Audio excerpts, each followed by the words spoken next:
was his bread and butter for sure. And he was a missionary on top of that, so he knows his shit. Yeah. Well, anyways, Niv, we are live again. Hello, ladies and gentlemen. We are live. Today we're talking about Jesus and how Jesus was not perfect. Nowhere close to perfect. He had a lot of problems, and we're going to talk about those today. People always talk about how, like, Jesus is like the greatest, his character is the greatest moral hero of all time. No, I don't think so. And I think I would probably give the notch. Well, yeah, I would give the nudge to Marcus Aurelius over Jesus. One of the big reasons being that Marcus Aurelius never claimed to be or led people to believe that he was some kind of god with a godly authority. That would be one of the things. But yeah, we're talking about. We're gonna look through some of because you always hear about, like, oh, Jesus did so many great things, and here they are, fed the hungry, healed the sick, and all this stuff. But people never get into some of the immorality of Jesus, right? So I'm going to start with a few arguments for the immorality of Jesus here. And then we'll open up the conversation to a general conversation like we always do. I'm going to and make sure you guys are muted while I'm reading this information, just so we don't get background noise here. But I'm just going to give all of you on YouTube a link to our Discord server. Join the live discussion here. Boom, boom. So there you go. If you guys want to jump into this, I pressed the wrong button. I want to pin this. Pin. Welcome, everyone. Make sure you smash the like button when you get into the room on YouTube. Really helps us out. And everyone on Discord, please make sure you're watching on YouTube as well and engaging in the text chat. Someone's already here. Jacob B jumps right in with, "Can't wait to hear your sources." Yeah, let's hear my sources. How about exclusive salvation? Jesus claimed to be the only way to salvation. John 14:6. So many critics argue this exclusively could be seen as unfair or divisive, especially for those who might never hear of Jesus. So yeah, it's like this guy going around, and think of the anxiety it might fill you with, right? If some guy's claim to be the only way to salvation, and you start thinking like, well, what about other people who aren't hearing of this and or who will never hear of this, right? So that's one thing. Treatment of non-Jews. In Matthew 15:22-28, Jesus initially refuses to help a Canaanite woman, referring to non-Jews as dogs. Some interpret this as an example of prejudice. Yeah, when you refer to other people who don't happen to have the same heritage, background, or ethnicity, whatever as you, and you refer to them as dogs, that's immoral. That's number 2. Promotion of division. Jesus said he came to bring not peace, but a sword, and to set family members against each other. Matthew 10:34-36. Critics see this as promoting conflict. Yeah, in the greatest way, especially if you claim to be or lead people to believe that you are the representative of God, the Son of God, or actually God himself. Destruction of property. In Mark 11:12-14 and 11:20, Jesus curses a fig tree for not bearing fruit out of season, causing it to wither. Critics argue this was unnecessary and symbolic destruction. This one doesn't really bother me that much. Jesus curses a fig tree for not bearing fruit. I mean, it's stupid. So we could say Jesus is really stupid here, especially considering he's supposed to have some connection to or is God. Curses a fig tree for not bearing fruit out of season. Yeah, stupid. Approval of harsh punishments. Jesus endorses the Mosaic law in Matthew 5:17-18, which includes harsh penalties, stoning for certain sins, etc. And the morality of this is questioned, especially by me. Jesus endorsing the old laws of the prophets is a disgusting a disgustingly immoral thing to do. That it shouldn't be hard to realize why. This would be Deuteronomy, Leviticus, all of those, all of that beautiful poetry on what you're allowed to do to kill people for things that they weren't supposed to do. So approval of harsh punishments, Jesus. Okay, yeah. The parable of the talents in Luke 19:12-27. The master in a parable rewards those who profit and punishes a servant who plays it safe. Critics see this as an endorsing capitalists or punitive values. Yeah, so the master in a parable rewards those who profit and punishes a servant who plays it safe. That's a stupid lesson, and I would say an immoral lesson. So Jacob says, so you are the source or the critics? I'm telling you what my issue is with these particular verses that are supposedly representative of Jesus. So that's what I'm doing right now. Do you want to deal with the actual information I'm reading? Anyways, does anyone have anything else to add about Jesus in Jesus's history? What do you guys think? No, I mean, there's not. Sorry if I'm jumping in front of anybody, but you pretty much covered all the problematic ones that I was going to bring up, other than, this Sermon on the Mount being touted as one of the greatest speeches of all time, and, things like this. There's in a lot of Jesus's teachings, especially the Sermon on the Mount, there's this air or this ethos or feeling of the bigger of a the bigger of a complaining asshole you are for God, the more you suffer in his name, the greater your reward shall be in heaven, right? So, your job's supposed to be go out there and convert and do all that. So it's the more of a ring kisser you are for God, and the more you suffer because you're, attacked by people who don't believe in God, that's going to make you great. And that's not necessarily a good lesson to teach people. There's so many other good lessons to teach, like friendship and equality, and there's so many. Rather than if you suffer in my name's sake, then you will be more loved in heaven. These things. Don't quote me exactly, but that's another part of the problem with Jesus is that there's an air of he may have brought himself down to mortal form, but he didn't humble himself, obviously. Yeah, and the books that compose the Bible, there's so many books, there's so much text. You're going to be able to find like a promotion of any virtue basically that you find valuable in the text. But what's important is like what is given emphasis, especially by the supposed Son of God or God himself, however you view Jesus. Like what emphasis is Jesus putting on particular things in these tellings of his tale. Exit Music says the Gospels. Yeah. No one's claiming that the Gospel writers were alive during Jesus's supposed lifetime. There were most likely multiple generations afterwards. Yeah. I wanted to bring up something that you didn't mention. Sure. That is at least modestly ethically dubious. There's the example where Jesus casts out the demons and casts them into pigs, and the pigs run into the water. They all drown. Right.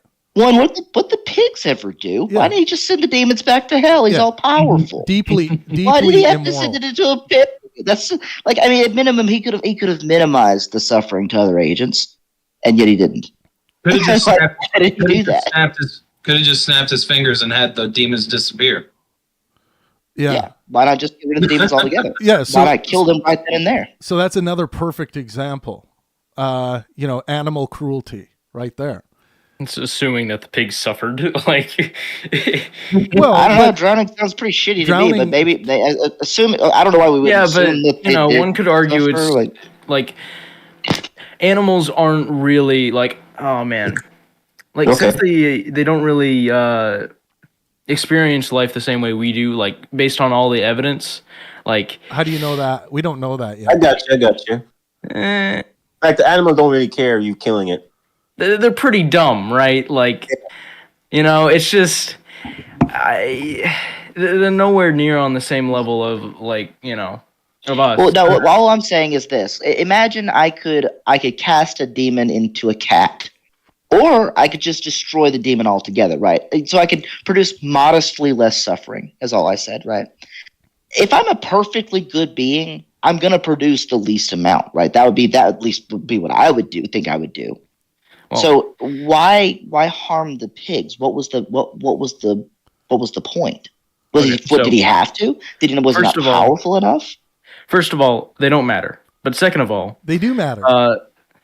First of all, I disagree with There's you. no harm because they're dumb. Have you ever been around pigs? Like, were you around pigs growing up? No, not at all. Okay, well, you should go meet a pig. I eat pork, so I'm a ruthless meat eater. I'm a hunter, but pigs matter. Samesies. Pigs are beautiful beings. They're beautiful. They matter. So yes, they are a gift, but in the grand scheme of things, come on now. What's the grand scheme A of pig don't mind you killing it, Travis. Yeah, Thomas asked the right question. What's the grand scheme of things where pigs don't matter? Yeah. Like, so if something is dumber, it is lesser than us, it is subhuman. What about babies? Right. No, but that's like entirely different experience of life itself. Like a baby. Does a dog have as much right to exist as I do on this planet? No. And It where doesn't. do you get Okay. that? And where do you get that set of rights from?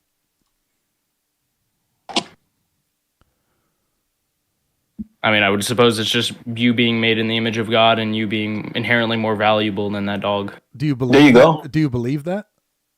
Yeah. Okay. Lucky you. So Well, I I think, want to ask like this: Do you have any objection to animal torture? If someone's just torturing an animal, obviously. Like immoral why? suffering of like, an animal. It's just Naturally, like that's what I think too. why do it if there's no reason?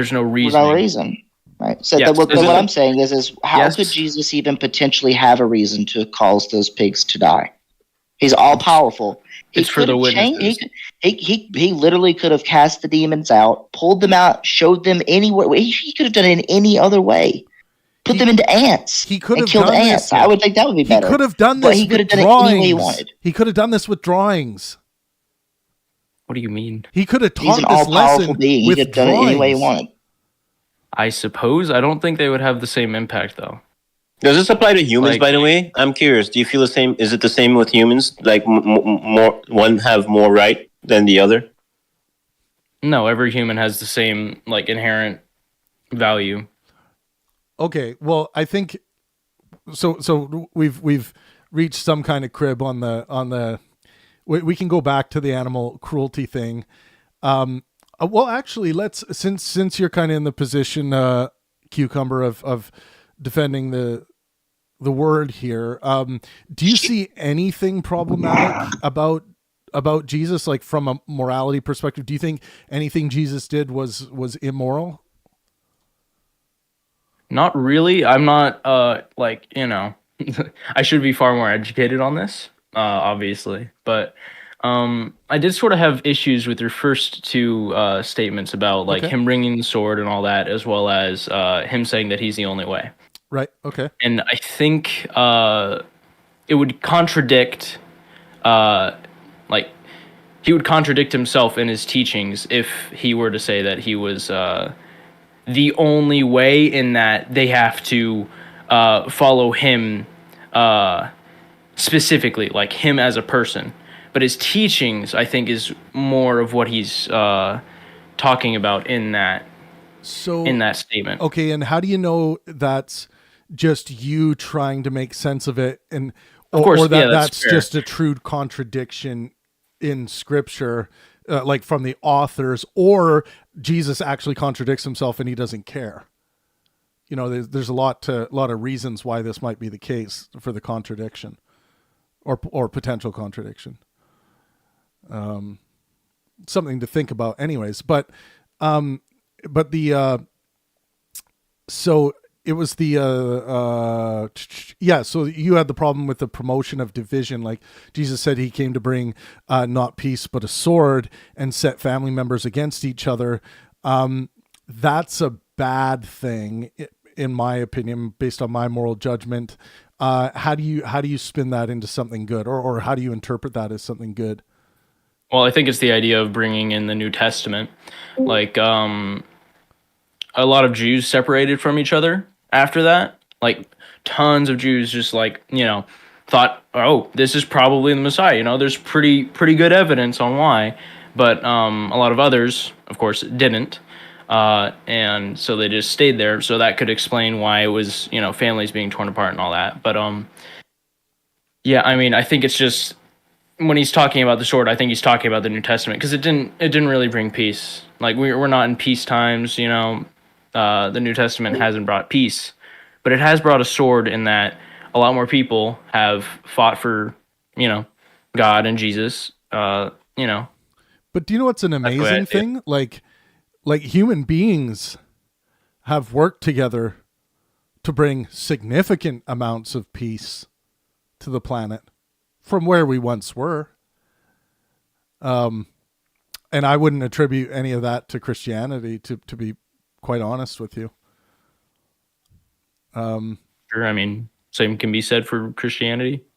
Like, yeah, I mean, I'm just saying, like, I think that many parts of the world where Christianity really hasn't permeated to any great lengths have, come to great levels of peace without, Christian doctrines.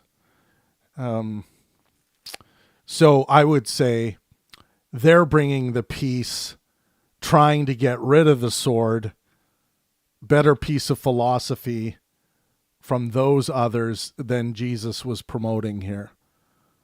And why set family members against each other? This is all like, if we're asking, like, if we're just presupposing that Jesus was God or connected to God in some way, why would God do this? Okay, God's doing this because it's part of his grand design. Why does God create a grand design like this? Because, well, the best I can tell, simply for the pleasure of doing so. So where is the pleasure in this design in setting family members against each other? This is an immoral design, in my opinion.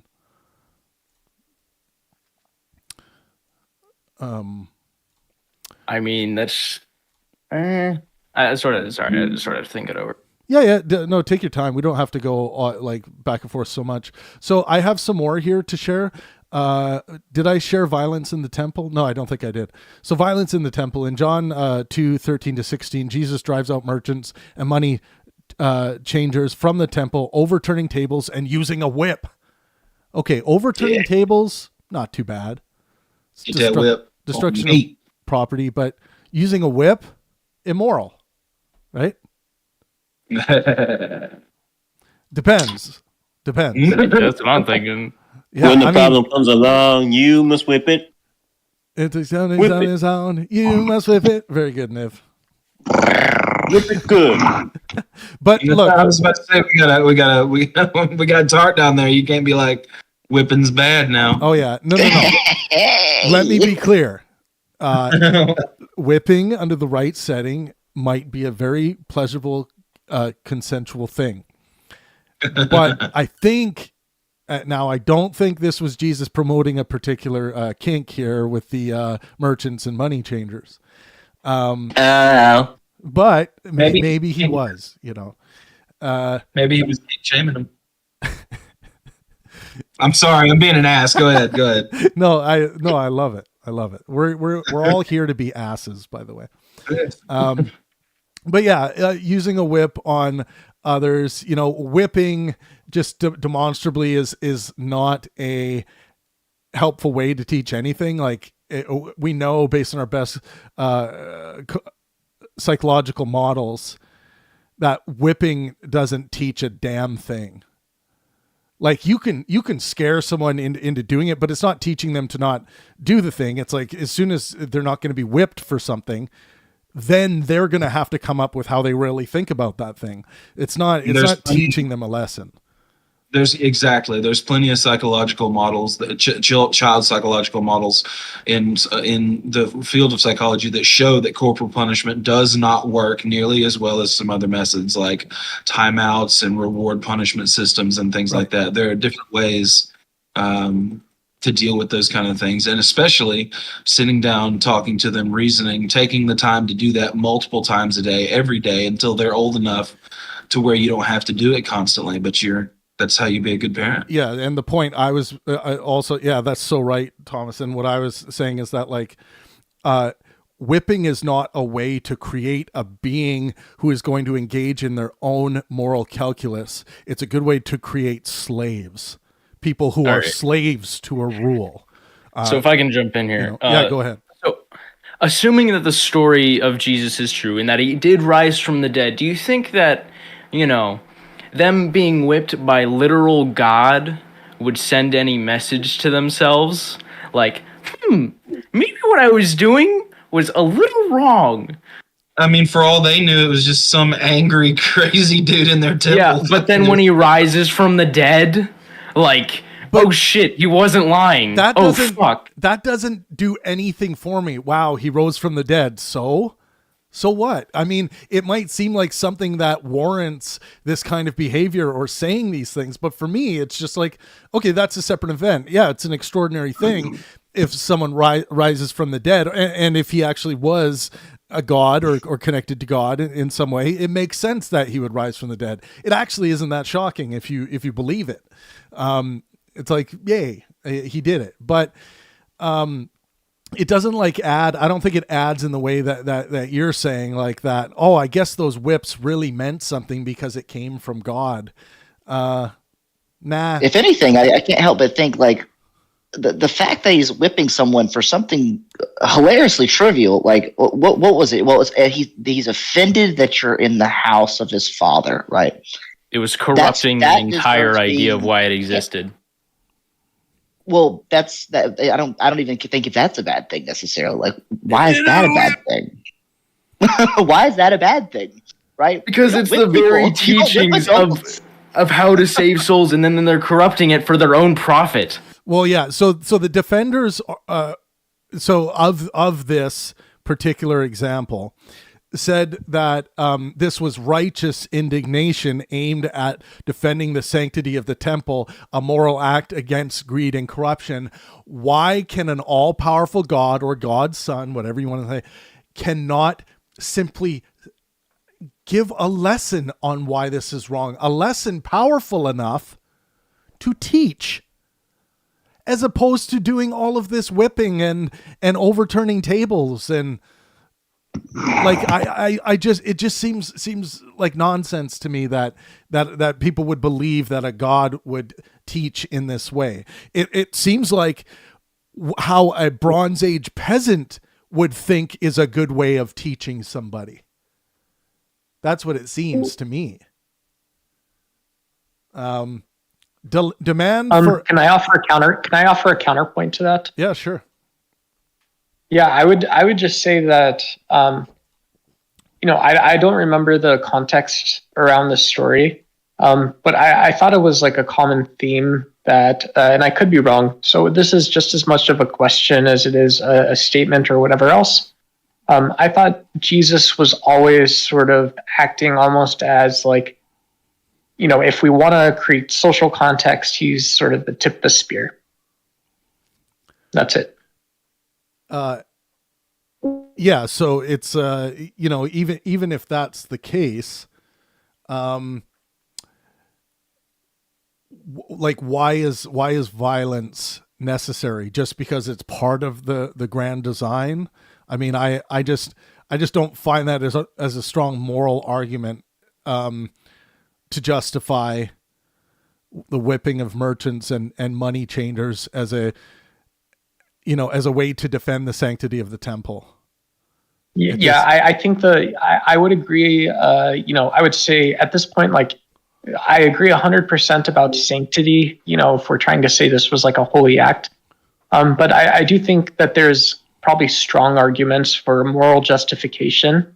If Jesus was, he seemed willing to obviously take the consequences and whatever for his actions as well. I think that was another theme, but I know that's a little off the core topic. Yeah, it's all that's all good. You're coming up with a possible justification there. Can I just say real quick? Nowhere in the verse does it say that he whipped all of them. It says he drove them all out with the whip. Like in the same way that you like scare an animal with the sound of a whip. You're not actually hitting the animal with the whip. Yeah, you're just driving them out. Just as How do you know? Just as immoral, in my opinion. It's like you're gonna To scare someone with the It's like you're chasing your child around your house with a belt, whipping it, chasing them and giving them the impression that they're going to be whipped, but they don't get whipped. It's just as immoral, in my opinion.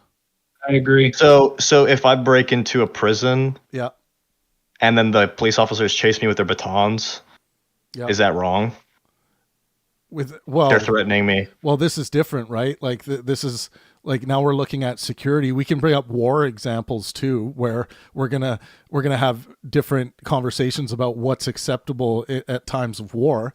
But you're talking about like, defending a particular institution that is defending all the rest of society against people inside, where they might actually have to use force to defend. So I don't think it's an apt example, but you might be able to come up with like counter examples where it's lesser. But I still think like a parent who threatens to hit their kid all the time, or threatens to hit them a few times, but they don't actually hit them, to say that like there's some moral unequivalence with regards to like what can happen with in the trauma centers of the brain in the child, like that needs to be, you could measure that after and see what the measurable harm's like, and sure, some people are going to have the opinion of like, okay, yeah, my parent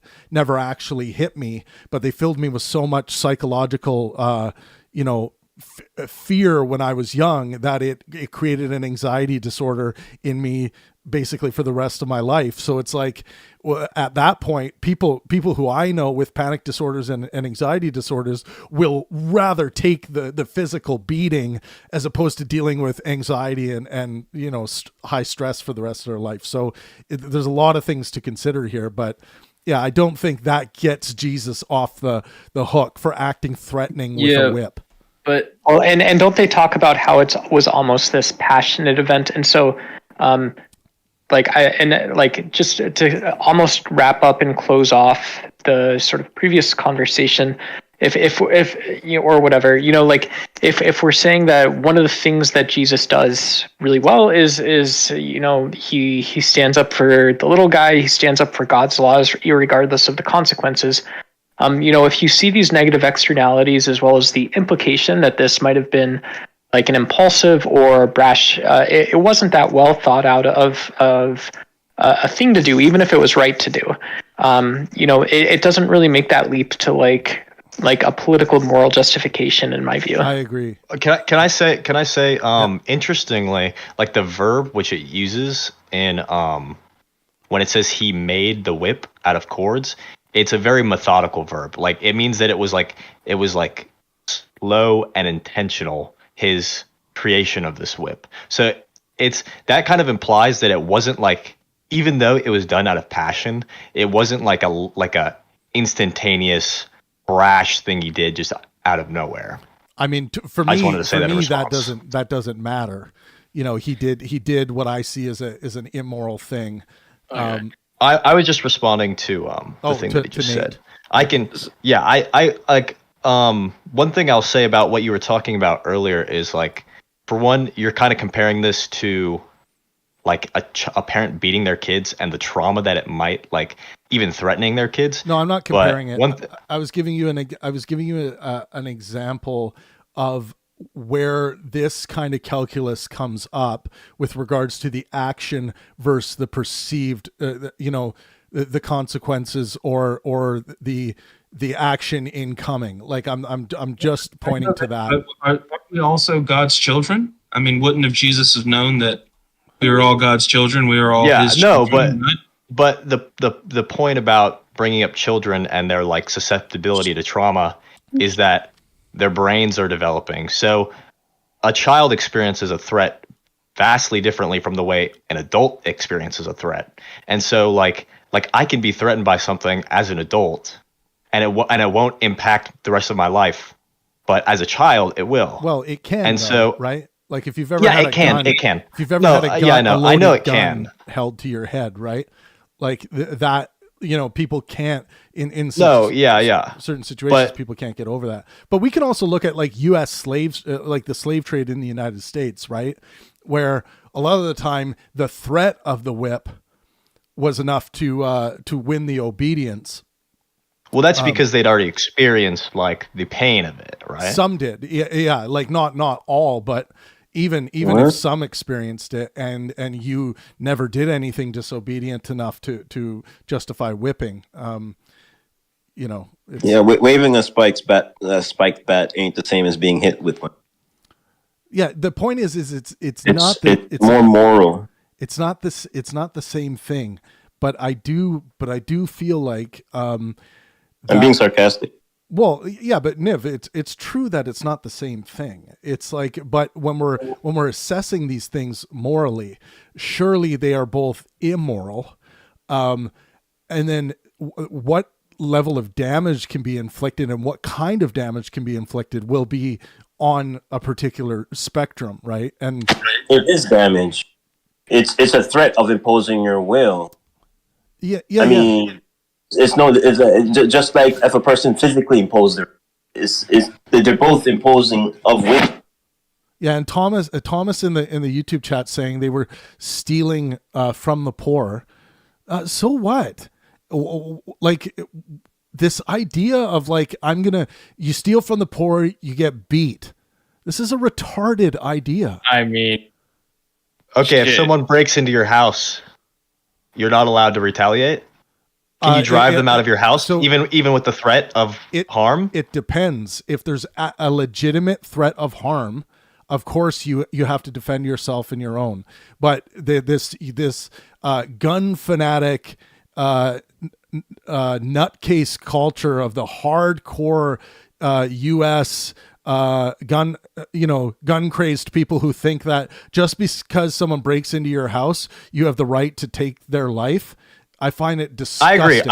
I actually agree. That's that's bad. I'm not saying it's you. I'm not saying it's you. I'm just saying that the example you brought up, the like self-defense example, when it comes to like breaking into your house, it's a very multi-level moral dilemma where I agree. But like for example, consider this. Consider a man breaks into my house. Yeah. And he starts off, he's got no weapons. He tells me, I don't mean you any harm. Yeah. And then he just starts living in my house. He just starts going through my kitchen, eating my food. Yeah. Do I have call the police? Yeah, okay. Yeah. Let's say there are no police. Well, okay. I mean, now we're in a really strange world. No, here's the thing. But here's the problem though. Because what you're doing is you're basically pushing the threat onto the authority of the police. So you're making the police threaten this man out of your house for you. And so that's good in modern society because it's controlled and the police have like an obligation, and they're enforced by like our rights. Yeah, but and they also have they generally have much better tools and resources and knowledge in how to deal with an intruder in these situations. Yeah, right? exactly. Yeah. That's my point. And I'm simply just doing moral calculus like in the now based on like if we want to talk about what my moral calculus would be as a moral well-beingist in some hypothetical world where there wasn't policing, I'm going to have to make some different decisions for sure. Yeah, well what I'm saying is yeah, let's do that. Let's play the game of, is it morally okay to threaten a man out of your house even if he means no physical harm to you? Perhaps he just means to. Have you already taken all the steps to reason with this person? Yeah. Like like let's say that you tell them like you're like, no, you cannot. Why are you in my house? And why are you stealing my things? Look, I'm a fallibilist first off. So surely there must be a scenario out there where someone's going to break into my family home. Let's say my kids are sleeping upstairs, and for some reason the phones are down, everyone's phones are dead, whatever. I can't contact the police. I would almost certainly use a threat if I felt it necessary to mitigate or de-escalate a situation that could turn to violence. Sure. Yeah.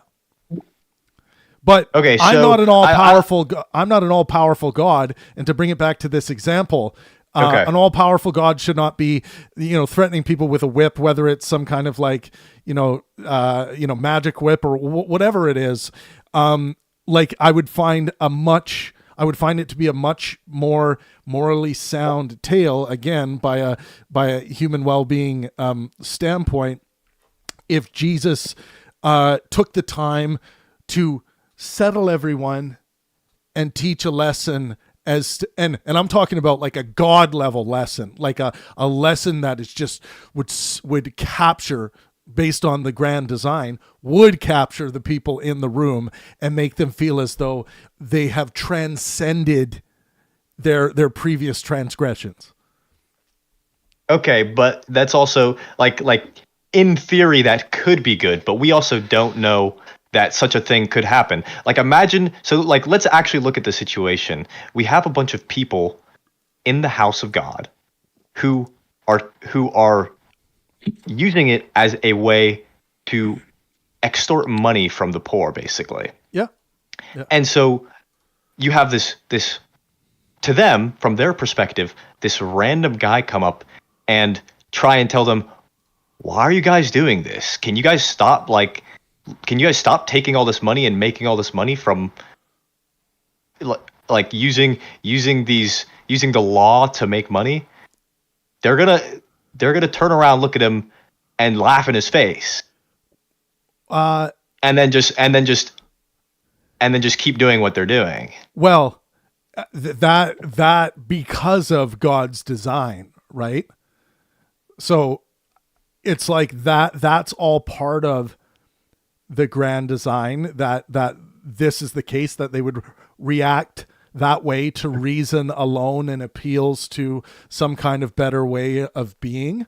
But Jesus, surely, what I'm saying is that if Jesus has the power of God behind him, and there's evidence of Jesus actually where he could have done the whip thing and he didn't do it. He actually taught lessons by a human well-being standard that I find acceptable. So he had the ability to do this, but it seemed like he got so triggered by what was going on here that he used violence or the threat of violence. Being violent also is like throwing stuff around and raising tables. Like, if let's say an angry alcohol infused husband is in a drunken rage and he starts throwing dishes around and flipping tables, it's like, this guy's being Travis, violent, right? Can I pause you? Are you just sorry, I don't mean to interrupt, but are you just, my opinion is you seem to be reading into Christ's intentions too much. And again, coming from an atheist, I just want to make sure other people are comfortable with that. What? What are you Isn't that putting too much on Christ? What are you talking about? We're talking, first of all, we're talking about an ancient book. We're talking about Jesus. We are going to make, and I was giving some examples of where Jesus used reason in his teachings. Like, we don't need to cite specific examples, but Jesus obviously used reason and, appealing to God's morality in many different instances in the New Testament, and he didn't have to use violence when teaching those lessons. So that's what I was pointing out. So what what does me. other atheists being comfortable with Jesus being talked about as being violent based on the verse? Like I don't know. I just wanted to give credit to the Christian theology, I guess, for a second. But okay, well, what I'm also making hot dogs, so I'm gonna go on mute for a second. I'm sorry. Right. No, don't go on mute. I want to hear where you're coming from. Yeah. I just, I mean, Jesus has like this whole unique story or whatever, I guess. And so, the reason which Jesus may have been angry about there being mercantilistic behaviors in the temple might have had socio-political context or something for the day as well. I mean, I just think there's probably multiple. What they're doing is they're holding Jesus to a things. higher standard of morale. Yeah, Nate. I don't care what his reasons were for acting violently and using a whip. I don't care. It's immoral to do it, and he shouldn't have done it. Let's I agree. I agree. Was there a better way that he could have accomplished the same thing? We can all if come the up answer with to a that better question way. is every Jesus wasn't perfect. I think that's the point is he's trying to hold somebody who's claiming to be all powerful and all good to a higher standard. Right, and I believe there's an obvious higher standard here, and we're talking about Jesus here. Jesus is supposed to be a perfect being, a perfect human. Or at the very least, the son of a perfect being. Yeah, however you want to slice this. I mean, people have. Yeah, we can't just hold him to a higher standard. He's supposed to be the standard, so we have to hold him to the highest. He says, I think it's John. He says, "I am the Father, am one, are one." Right. So, unless the standard is violence. Yeah. Is violence always wrong though? Yeah, just I don't know. There's Okay, no, but like honestly though, like I'll give you my answer. For example, if I was to defend my family, right? Yeah, I'll give you my answer, Itchy. That's not the How is argument. it violence? What? By definition, if I intend to hurt someone, if I intend to cause someone harm, well, we even if it's in self-defense, Wait, That's not the argument. we can look at Wait, this is the war. problem. Wait, this is the problem. Ichi, is there a difference between murder and killing? yes, Okay, so which one has intent? murder. Okay, so why do you equivocate protecting oneself as violent act? Okay, the definition of violence is, I'm going to read it out loud, the behavior involving physical force intended to hurt, damage, or kill someone or something. Yeah, Itchy, I can be violent. Yeah, okay. Itchy, I have an answer from a moral well-beingist perspective.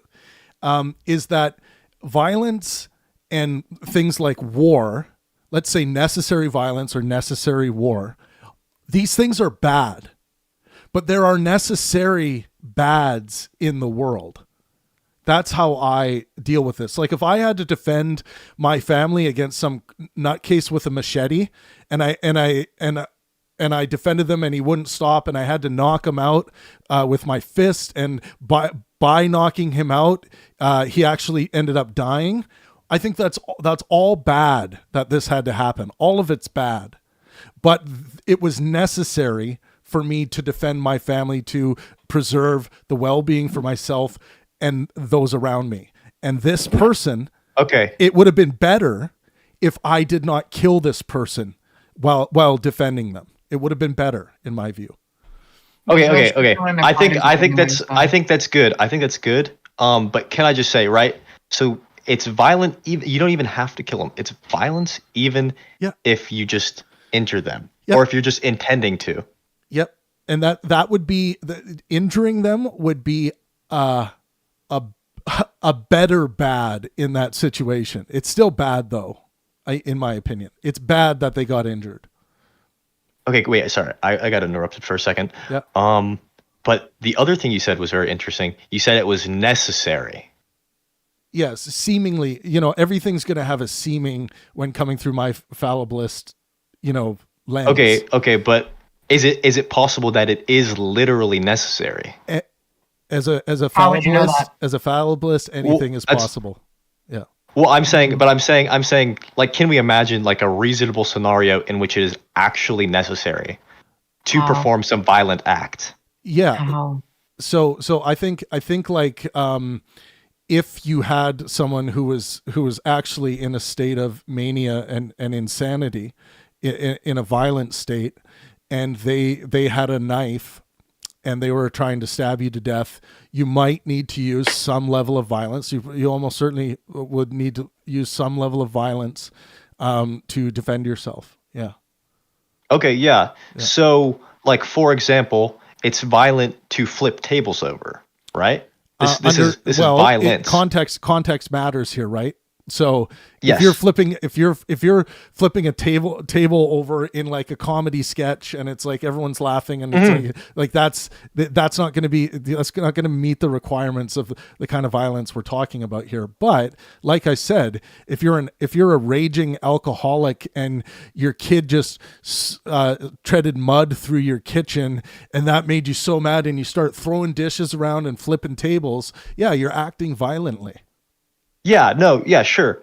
But like, we can imagine another scenario. Let's say someone sets up a tent in my front yard and I rip it out of the ground. That's a violent action because I'm intending to destroy or to harm this object. But it's not unjustified. The removal of the tent can be done in a non-violent way, I would say.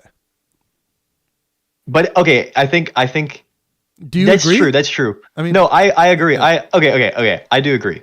But like if you were to gently pull out the spikes from the ground. Well, it doesn't have to be right?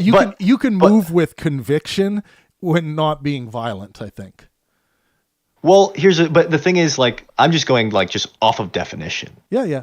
Right? Like if I'm using physical force to damage something, then that is violent.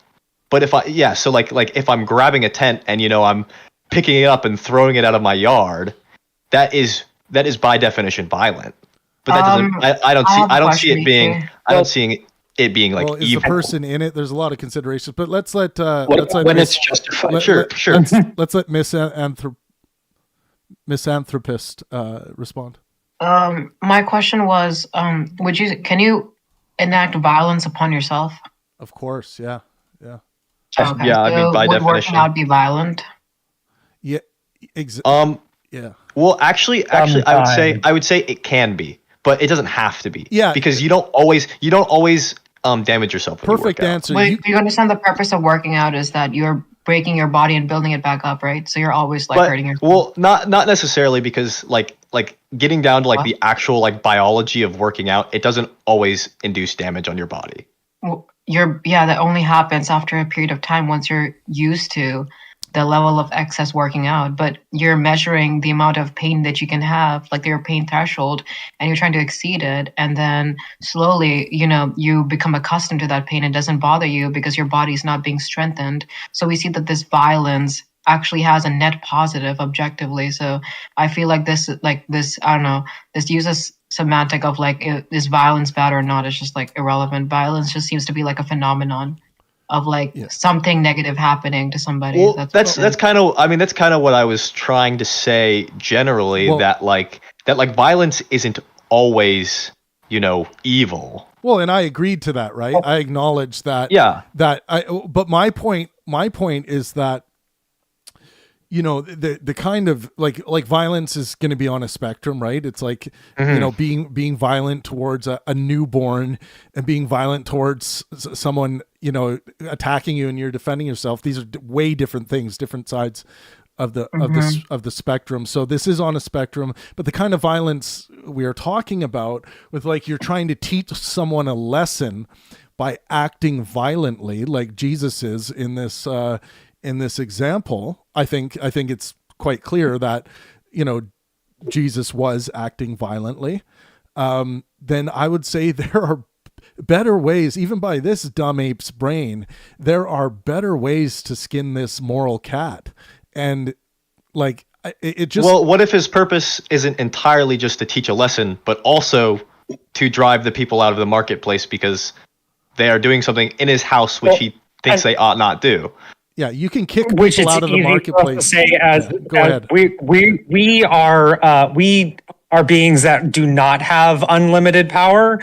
And we're saying, and like several of the things that have been said are that like, can you enact violence when you're defending yourself? Yes. Can you enact, or like, do we enact different levels of violence? Yes. And usually this happens when we reach, like, that's the only thing that we have left to do. But if you're infinitely powerful and you can do anything, then you necessarily never reach that point. You have an infinite number of solutions prior to having to use violence. So let's say I'm going to the temple, right? And my goal is to drive out the merchants and money changers from the temple, right? Because they're ripping off the poor. So I'm going to go in there and I'm going to say, all right, guys, I found out that you've been ripping off the poor. You have to leave. And you're not allowed to be here anymore. And this is assuming I have the authority to kick them out, right? You can't be here anymore. So you guys got to leave. And if you won't leave, we're going to have to, use security, or we're going to have people escort you out of the temple. That's what's going to happen here. So you guys are going to have to make a choice about this, but you're no longer welcome at the temple. The same way I would do it if I owned a place of business and there was some kind of shysters working in my place of business and I came out and I fired them.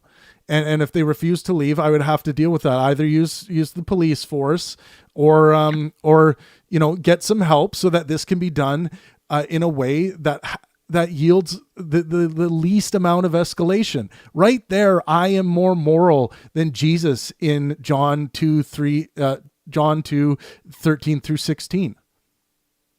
In my opinion. And who am I? I'm not a god, but that's my opinion. Well, better way he could have gotten the worshipers, led them away, and said, "Hey, this is no longer a temple. You want it to be a financial institution? Now it is. Get all the worshipers, all the people praying, get up and leave, and go and establish another temple, a temple somewhere else." Right? This sends a better message, first off, because Jesus is supposed to be establishing a new covenant, all those grandiose things. This could have been his way of signifying that, and signifying that you're supposed to divorce yourself from these kinds of institutions, right? This is a non-violent and significantly better way that sends a better message even than him driving them out with whips. Hallelujah. I mean, it's not that so difficult. the message being sent is that if someone comes into your place, which has a specific purpose, and uses it for a purpose which is deeply perverted, then what you should do is leave that place, let them use it, and go and build a new place or buy a new place. That's the temple a place? Yeah. Biblically speaking, is the temple a place, or is the church? Is it a group of people, or is it a location? The temple is a place. Yeah, biblically speaking, the temple is a place. With I was alluding to that as well. Like, if this is in fact your establishment, right? Like, if you're the owner, or you are in the position where you are tasked to manage this space appropriately, then you shouldn't allow these bullies and shysters to drive you away. But if you're not, and this is like a community space or whatever, then bring your congregation, bring your business, bring your community elsewhere. I think like these are already way better examples than Jesus is teaching here. And okay, and look, and here's another one. There's a sick level of demand for absolute loyalty from Jesus. Jesus says, "Whoever loves father or mother more than me is not worthy of me." This is the same kind of thing that we hear cult leaders say to their followers to get an absolute authority over them and control over them. I think it's a disgusting thing to say. And I would never, if I heard anyone saying that to anyone, I'd be like, you got to get away from that person. You got to, this is not someone who's well. Does anyone want to? I would say I'm not sure that some Jim Jones person has probably actually quoted that as a way to be like, oh yeah, you should love me more than. I would bet my left testicle someone like Jim Jones or someone like that has said something like that before.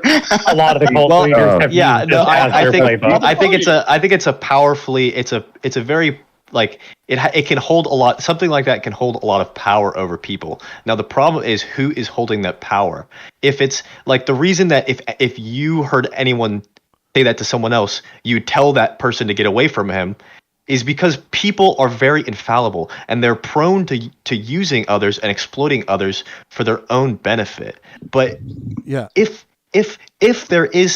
Jesus is God and he wants to promote our benefit even over his, then it stands to follow that even if he uses that phrase to love him more than you love even your mother and your father, if he wants your good and your benefit and he knows how to get it even more than they do, then it is fair for him to say such a thing. No, it's not. It's still immoral.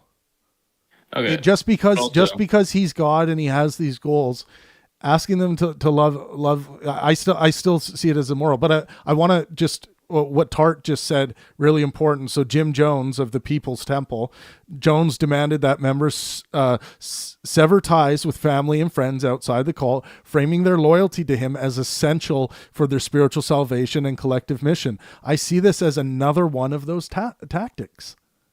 Well, he doesn't say don't love your mother and your father. He says love me more than them. Yeah, I'm saying, right? I said it's like one of those tactics. I'm not saying it's the exact same. Okay. I think this is also one where it appears what Jesus is. It appears what the quote is implying is that somehow Jesus, the Christ, is telling us that we can somehow split the natural kingdom of God as well as the kingdom of God, which might be somehow transcendent, somehow beyond earth. And it's this idea that, necessarily there's this trade-off, which in no theological teaching can you ever make sense of.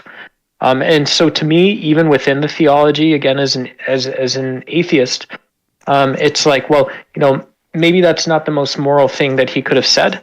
That's a big time no for me. I don't buy it that there's a justification, and I don't buy the justification is that maybe that like quick and easy to find. All right. Does anyone else have any thoughts on some of these? Does it not violate one of the commandments too? Yeah. Which one, Robin? Well, to honor thy father and mother, and then you turn around and yeah. Well, I think my response to that would be that he like one of the callers here said, he's not telling you to dishonor or lose love for your father or mother. He's just asking that, whoever loves father or mother more than me is not worthy of me.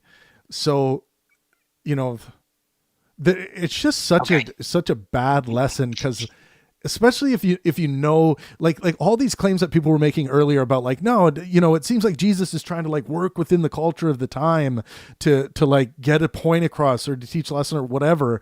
But in this instance, you're just throwing this out there to these like impressionable people who are like believing that you have God's authority, and like whoever loves it's father like flat out more than me is not worthy of me. Like, what do you think's going to happen? How do you think people are going to take that, especially years later when they debate these topics?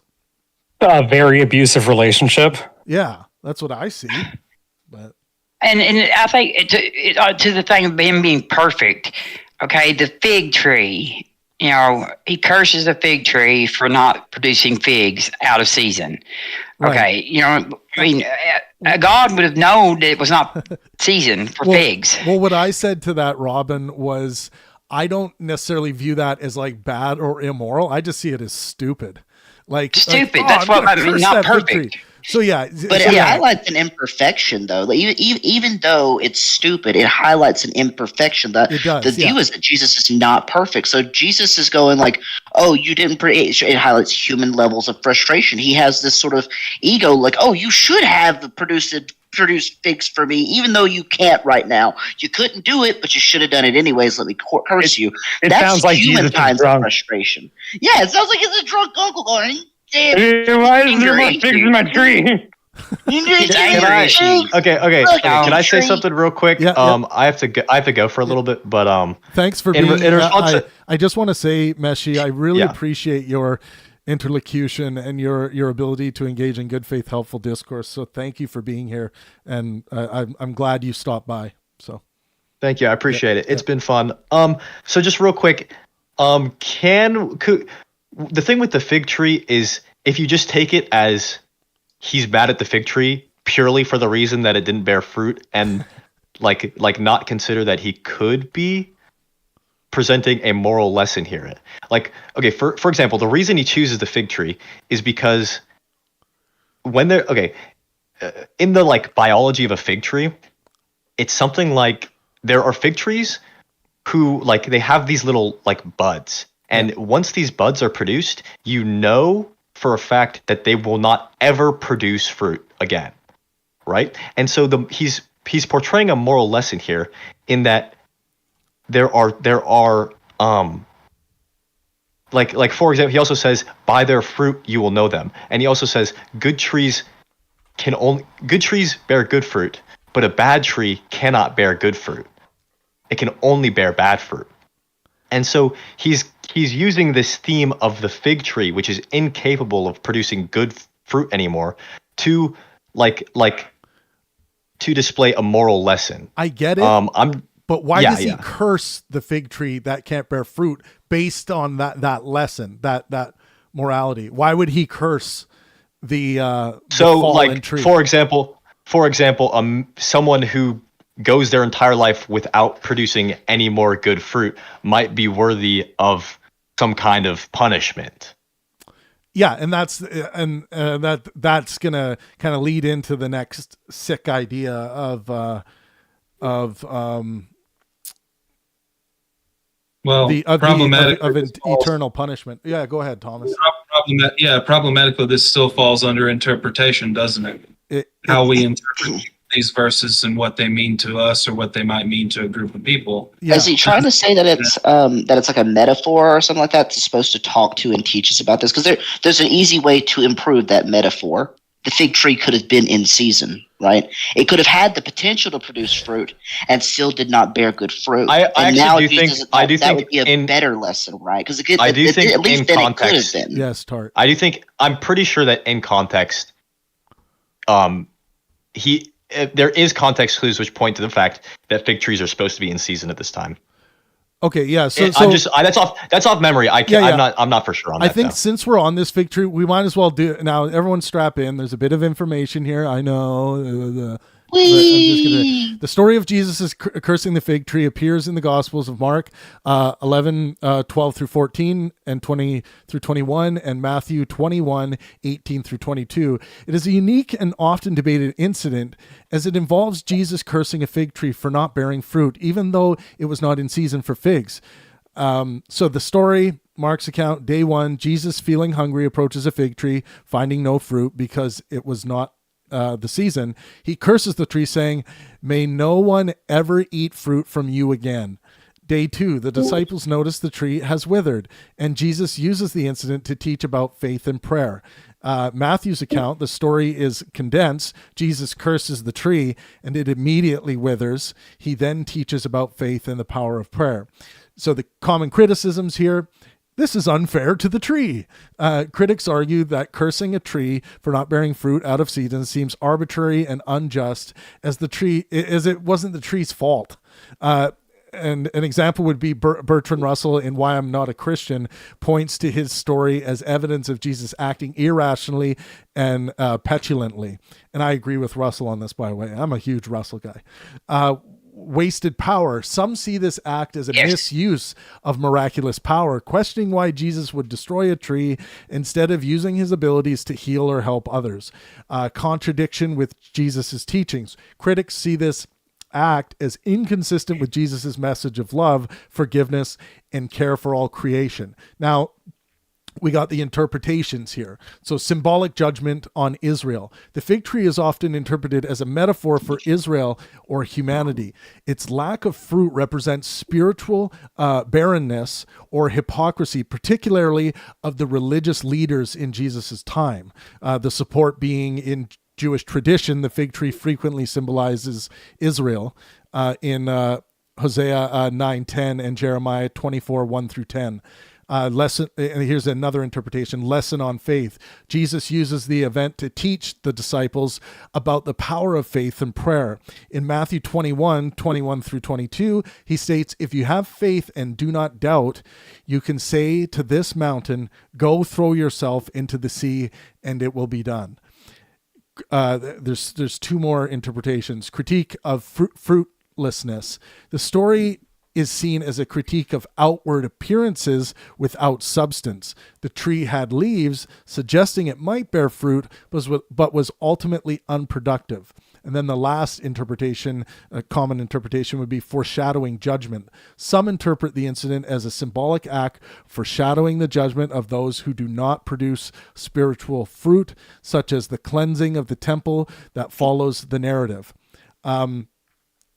So yeah, there's a bit of a breakdown. Does anyone have any responses to that? Yeah, I have one idea, and I think this is a really powerful allegory towards Jesus. Is that, this shouldn't this have been seen more as the opportunity to say, well, once again I'm wandering the desert and being tempted by the devil.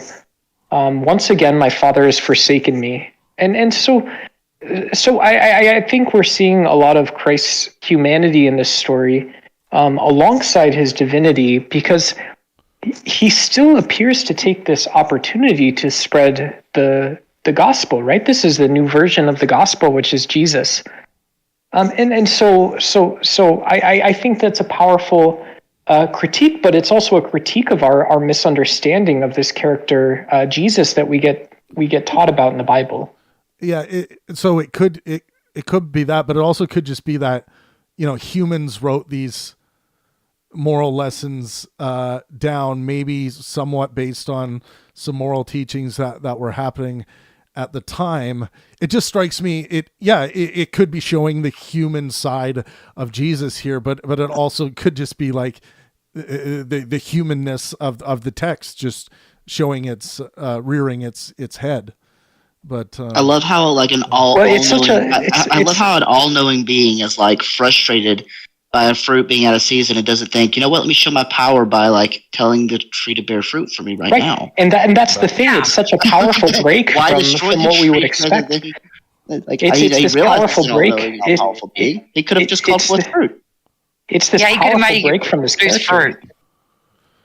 And instead he just acts why didn't you make irrationally. the tree make the fruit instead of killing the tree because it didn't? That seems like the obvious rational thing, and then teach a lesson about how you're supposed to try to bring forth fruit even from the barren trees, right? That's an even better lesson to teach. That's the moral lesson there. The other one, cursing it, that's not a moral lesson. That's a bad thing. You don't curse things. Yeah. Like, that's not what you do. You're supposed to take the thing that, hey, look, it's not working right now.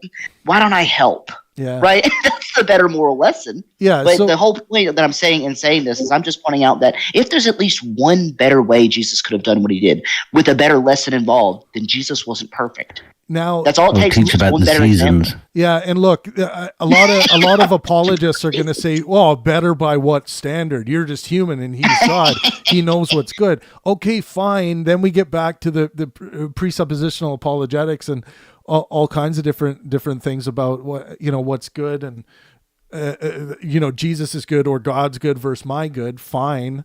But that's never been convincing to me anyway. So this book is going to have to appeal to my sentiments if it wants to be convincing to me. And that's true for everyone. Some people find this morally convincing, but I think with all the things we've laid out today, there are surely better, more good ways to teach these lessons and to skin these cats than some of what we're seeing. Now, I want to get to the big one, right? I view this as the big hot tamale, the eternal punishment in hell, right? So the example given, Jesus frequently speaks of eternal punishment for the wicked in Matthew 25, 41 through 46.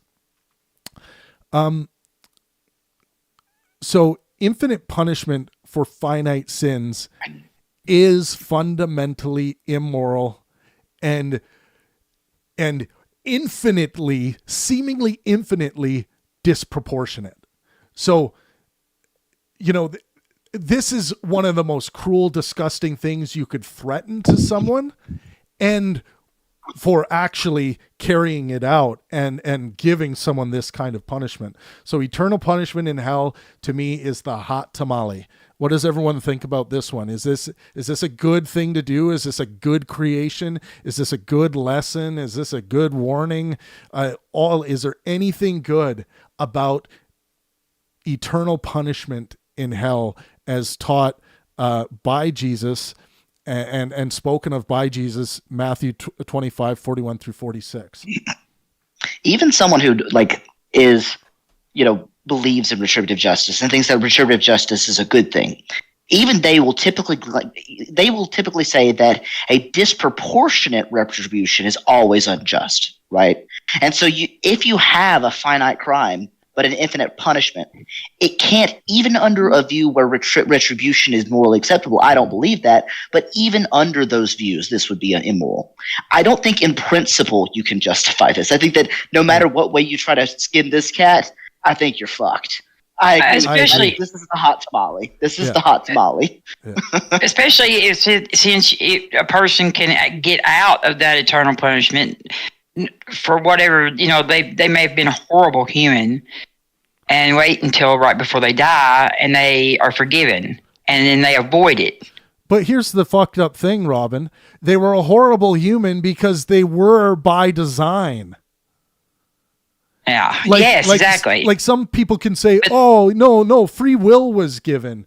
Well, if you look at the course of someone's life and how their free will applies based on what's going on internally, genetically, with what and also their internal genetic predispositions, how did they ever have a chance to be otherwise? Like, come on. There's also a consideration around, if you think about it, it says that every sin, all of them, deserve eternal damnation.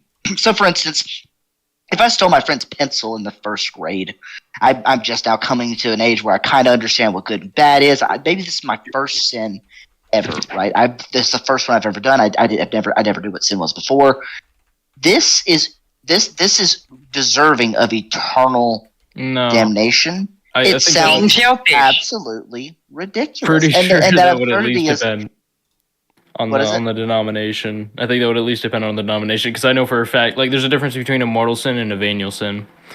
You wouldn't burn in hell for stealing a fucking cent from a friend. That isn't how that works. Where's the basis for that division? I mean,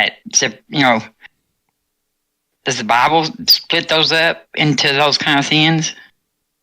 No, you only burn for not adopting the God, right? So the sin, that's kind of like a smokescreen. But I've heard apologists say that the reason why it's justified that you get eternal punishment, right, for a finite crime is because actually you're going against an infinite being, right? You're going against this infinite God.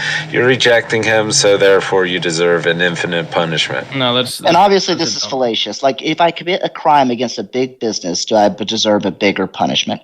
If anything, the bigger the business, we should probably have the smaller punishment, right? Him being an infinite being, infinitely powerful, I can't do anything to harm him or to do anything to him. So any crime against him would be infinitesimally tiny. And how does God not realize that this is all on him? Yeah, no God has ever presented itself to me for me to reject. Right. And imagine having the best hide and seek player in all of the universe playing hide and seek with you, and he's going to burn you at the end if you can't find him. That doesn't sound very fair, does it?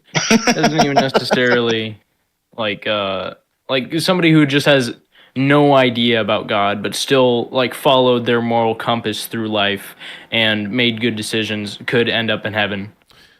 Depending on the denomination, most Christian denominations we can only really, we could go through each one. Like some denominations would say there's not even a hell, right? They would say that they're like universal, that everyone goes to heaven, right? So like we can only deal with the denominations that we're accustomed to, and going into like some other denomination, we can deal with each one of them individually if you want. I think a lot of people, a lot of the Christian faith that says, and so let me make sure I get this right, that says, salvation is through action. These people would think this conversation was funny, because they're saying, well, what you're talking about is a sin against God's design, God's order, truly God's intentions for us as people. And so what I think is sort of underlying this is that, it's almost impossible to make such an audacious or bold claim and only take 1% of it to answer it. And so when we say something like Jesus is the way, the truth, the light, or you hear other people saying that it's the way, the truth, the light, to me, what I think that means is that, you need to take sort of the sum total picture, and you can't just look at, God saying condemning you to hell. That's more of a, like at some point that becomes a promise, and you can say a million things once you open that room, that God has a promise about love, God has a promise about damnation, about salvation, about forgiveness, about being a caretaker, and about setting people off on their own. And so I think there's a lot more to it. That's all I wanted to say. What about a woman born in Iran? Is she condemned? Yeah, no, she's born into a burlap sack, beaten and treated like a slave, and yet, and worships the wrong God. Yeah, worships the wrong God, and somehow is supposed to find Jesus through all that. Some design. Yes. Yeah, but that's actually not technically in the Bible. That's not the intention of it. I don't disagree at all, but because there's the implication there, and that's why I think evangelicals leave their cultural zone or whatever you want to call it, to sort of speak a little more coherently about what sort of underlies this stuff as well. Well, I don't know. I think a bit there, Nate. You're speaking for this this group of what like a group would think. You're not representing your own position in some of this, but these are what we are talking about here today are critiques that have been debated for hundreds, thousands of years regarding scripture and what this stuff mean. These passages, in and of themselves, talking about whether or not it was that if this is something coming from a perfect example of how a human must live or be, how can this be if this is how I feel about them? This is part of the natural reading that's called upon Christians to do with the scripture. Reading. Yeah, but Travis, I just wanted to air that point that if it's not a good faith conversation, then that's a reflection on the audience or the listener. It's not a reflection on sort of the position advanced. It is a good faith conversation. Good faith means sincerity of intentions. That's what good faith means. And Nate, if you don't think this is a good faith conversation, why are you here? I don't know. I just wanted to hopefully provide, I don't know, maybe it's too much devil's advocate without actually whatever you want to call it. I just want to make sure that I would say my main priority is making sure people's values are represented. But we also have I Lawrence here now, appreciate it. and Stars here. Yes, my people. Even though I'm gonna server mute Nate for a bit here. Like, Nate, you're causing, like, when you're actually speaking not from your perspective. Hang on. When you're speaking not from your perspective, I'm starting to question your intentions in being here. That's what I'm hearing when you're saying, like, you're not representing yourself, or you're just doing something because you want to make sure other views are represented, because you seem to be presenting ideas that you believe, but now it sounds like you're representing ideas solely for the reason that they are represented here. But in the way you're representing them, doesn't seem like what your true intentions are. So we got to sort out whether you, Nate, have the right kind of intentions in conversations like this. But go ahead. In Nate's defense, I just want to say I think he's trying to practice empathy. He doesn't understand, but I think he can also see where we might be being unjustly represented. And he's just doing his best to be like, hey, they might have a side of the story. You might not have all the pieces. They might be being misrepresented. And maybe he's just trying to practice empathy. I'm sorry. I'm gonna. We take claims. He's actually right. I do feel misrepresented. I do feel and so I actually agree with him. And thank you, Nate. Star, 2 seconds.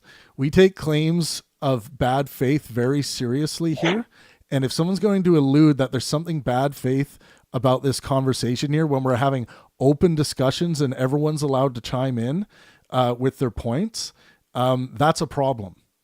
That's a problem in this server. So,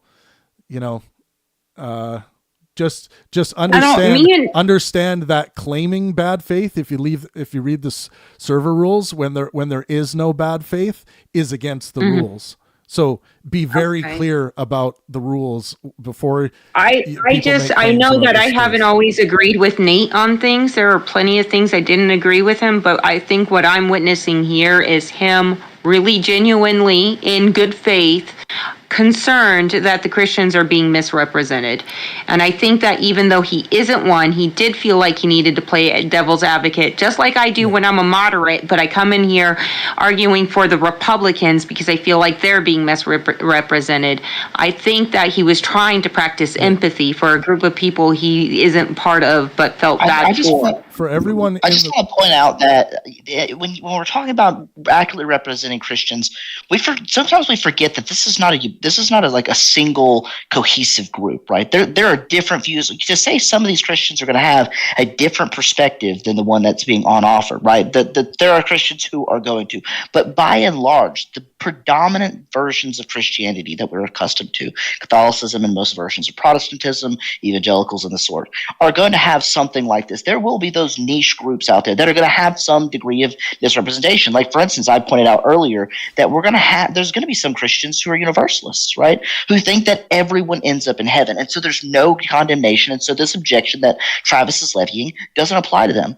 If it doesn't apply to you, and this is not something that you believe, then you can simply disregard it and say, well, the kind of Christianity that you're objecting to isn't the kind of Christian that I am because I don't believe in those things. Yeah. But that doesn't make Travis bad faith for representing Christianity as it's perceived. I don't see why that makes him bad faith at all. Yeah, it's a misunderstanding of what bad faith actually means. Like, everyone can just get on Google and search up the common usage of good faith. That's what we operate on here when we are measuring the good faithness or bad faithness of any particular issue. But when I get a sense that someone is not being sincere with their intentions in how they are framing things, that's a bad thing. It doesn't happen often here, but I'm getting that sense with you, Nate. So it's something that we're going to have to probably address. And I'll get other server judges to weigh in on it as well. But if anyone wants to represent their own beliefs about, anything regarding this situation, go ahead. I would just like to say that my belief is that Nate was genuinely trying to practice empathy, and you and him may have misinterpreted each other on bad faith, and I would plea for grace and mercy and for him to be unmuted, because I think he was trying Okay, Star. his best. Star, I'm we're more not interested gonna- in continuing the this has conversation become- and just moving Yeah, forward. yeah, Star, this- if you want to defend your position, Yeah. that's cool. But let's not get into a conversation about moderation. Travis made the decision. Let's move forward. So, if anybody wants to defend your version of Christianity that you feel is misrepresented here in some aspect, come forward. Let's chat about it. Because as far as I'm aware, the general view of Christianity is that you go to hell for the most part for basically everything. So, if it's a sin, you committed it. All sin is deserving of death. By death here, we're talking about hell, like the eternal death, not the death of deaths, I think is the word. It says something like that. They shall die the death of deaths or something like that. So it's like an eternal damnation for very finite crimes. So the objection applies, generally speaking, to most versions of Christianity. If you have a specific niche version, maybe it doesn't. But if you want to defend that niche, or if you feel you're being misrepresented in some way, what is the misrepresentation, Star? What is it? Yeah, that's what I want to hear. Tell me one thing that's been misrepresented here today. Anyone?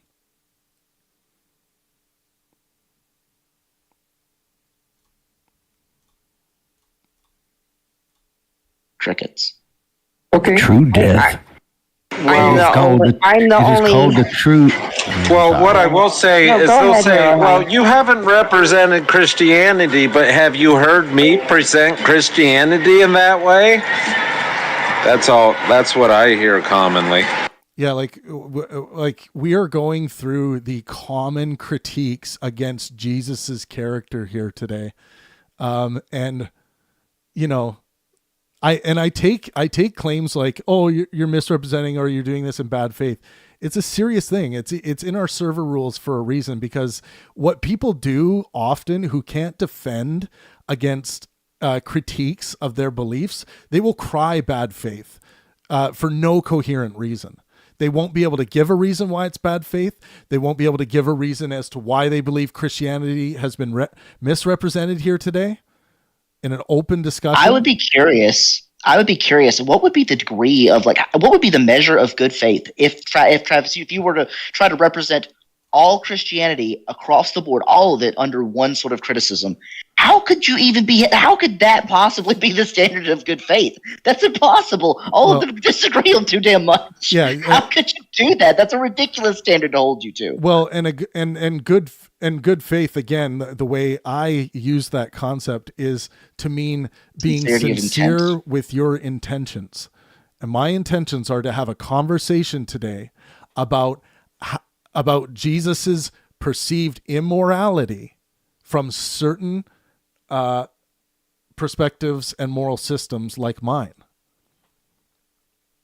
Okay, again, as the only theist, You're or not the only I don't theist, know, Star. maybe I'm not. Star? Who's the other Star, theist in the room you right now? need, Star, you also Lawrence? need to stop doing All right. Okay. My point is you by your own standards, I think Nate, honestly, in good faith, was like We're he would. not. No, now you're muted, Star. said We're not to- not. You're. we said You move guys. Okay, listen to this right now. Anyone who wants to come in here and white knight for others and try to be a moderator or try to control this server, just get out. That is not your role here. We're having a open group discussion. That's precisely what we're doing here. If you can't handle the heat and the challenges against your positions, don't come to an open discussion, and don't call it bad faith, because and not be able to give the reasons as to why it's bad faith. It's frustrating as fuck, man. All right. You guys posed the question, if something is being misrepresented, right? I think I'm not a theist, I'm agnostic, inclined to atheism, but I think that not all Christians think that if you go to hell forever. It might not We really agree. believe. Absolutely, not all of them Right. do. I mentioned a specific group earlier. Universalists don't believe that, right? This critique would not be a critique that we're levying against universalism. We would be levying this critique against views that do hold that, which is the predominant view of most Christians. The majority of Christians are going to hold the view that you're going to go to eternal damnation, right? So, for instance, Catholicism thinks that you're going to have eternal separation from God. Protestantism, evangelicalism, all of those are going to hold that you're going to go to hell forever. It's going to be eternal torment, that sort of thing. I agree, Bader. The next question that I wanted to ask is did Jesus believe that if you don't do whatever the hell he was doing at the moment, giving those instructions, if people were going to go to hell or they're just not going to resurrect, right? What was the belief at the time? Because I think it's clear that it wasn't the same as today, right? It's not the same thing as today. I think that's part of the conversation that we're having, right? I just wanted to put that on the table there about Jesus. Well, I mean, Rito, we can go through history and read what like contemporaries of any age had to say about particular passages and beliefs. And yeah, there are going to be different common beliefs through history about these things. If that's what you're saying, I think everyone understands that and believes that. How about we ask Lawrence? Lawrence is sitting over there all nice and quiet tonight. Yeah, Lawrence. What are you doing, Lawrence? Lawrence, we've been talking about, and I don't know how you feel about this topic, but my claim is Jesus was not perfect morally, and I don't think he was anywhere close to it based on the passages and actions, supposed actions regarding Jesus's life that we've gone through here today. Jesus never tells a lie. He created the heavens and the universe in 6 days and rested on the seventh. On August 25th, in the year 2005, he appeared in the Holy Spirit to me. A little girl was playing in a playground and jumped up on a park bench and lifted her hands and said, "It is he." There stood Jesus for a few moments. He looked at me he gave me the expression in his face that I was not doing enough, and I knew it. He didn't say any words to me, and then he vanished. That was on August 25th in the year 2005. On that day, I believe he appeared to all people, all nations, and told all of you, tell the vision. Any responses? I'm not really a response to that. Oh yeah, I got one. Jesus applies to all nations. You said? What year was that? Wait. All people, all nations. What year? TV. August 25, 2005. And again, November 5th, 2005. And again, February 22nd, 2006. He commanded you tell the vision. Okay, but there are some people that still don't know the name Jesus. He's not made to all nations yet. God. There is no other God beside him. And as far as lies go, and I know you're retorts, but still, as lies go, there's some of you standing here today will not taste death until the kingdom of my Father comes back. Or I butchered it, but hopefully it's close enough. That was a lie. Yes? No? Matthew 16-28. Well, as far as I can tell, there's a lot of lies, right? Like, Jesus claimed to be the only way to salvation, for example. How is that a lie? Well, I have no good reason to believe that. Didn't God offer at least one other one before? Pretty sure that was a first covenant, the laws. That was the first way to go to heaven. That was the first way that was offered. But there was no heaven for the Jews, which actually in my mind, that makes Jesus a moral monster. He invented hell. So all the Jews that followed the law are in hell, in your view? No. They're in this neutral place. Well, ask a rabbi, and it's a complex thing. But there is no extreme heaven. There is no extreme hell, as in Christianity and Islam, within Judaism. The extreme heaven and hell, that starts with Christ. And again, that makes Christ So John 7, Well, 8, much. 8 through 10, Oh. Jesus tells his brothers, you go to the festival. I am not going up to this festival because my time has not yet fully come. However, after they leave, Jesus goes to the festival in secret. So John 7, 8 through 10, Jesus lies. Any disagreement? There's Jesus never said a lie, ever. Well, then John's Yeah. lying, or Paul's lying. Whoever wrote it down is lying. Then I use only the King James version. I don't know what version. this of is the from Bible. the King James version, John 7, 8 through 10. Jesus tells his brothers, "You go to the festival. I'm not going up to this festival because my time has not yet fully come." However, after they leave, Jesus goes to the festival in secret. I mean, this is sort of a dumb argument, but this could be a technicality where he was going later. He changed his mind. Yeah. John what? John, let's go. John 7, 8 through 10. So it's at least deceptive, but I think it, depending, we don't have access to Jesus's mind, right? Trying to demonstrate a lie, it can be difficult. Well, the word says, "Go ye up unto this feast. I go not up yet unto this feast, for my time is not yet full come." Yeah. When he had said these words unto them, he abode still in Galilee. But when his brethren were gone up, then went he also up unto the feast, not openly, but as it were in secret. So he did go to the feast or the festival.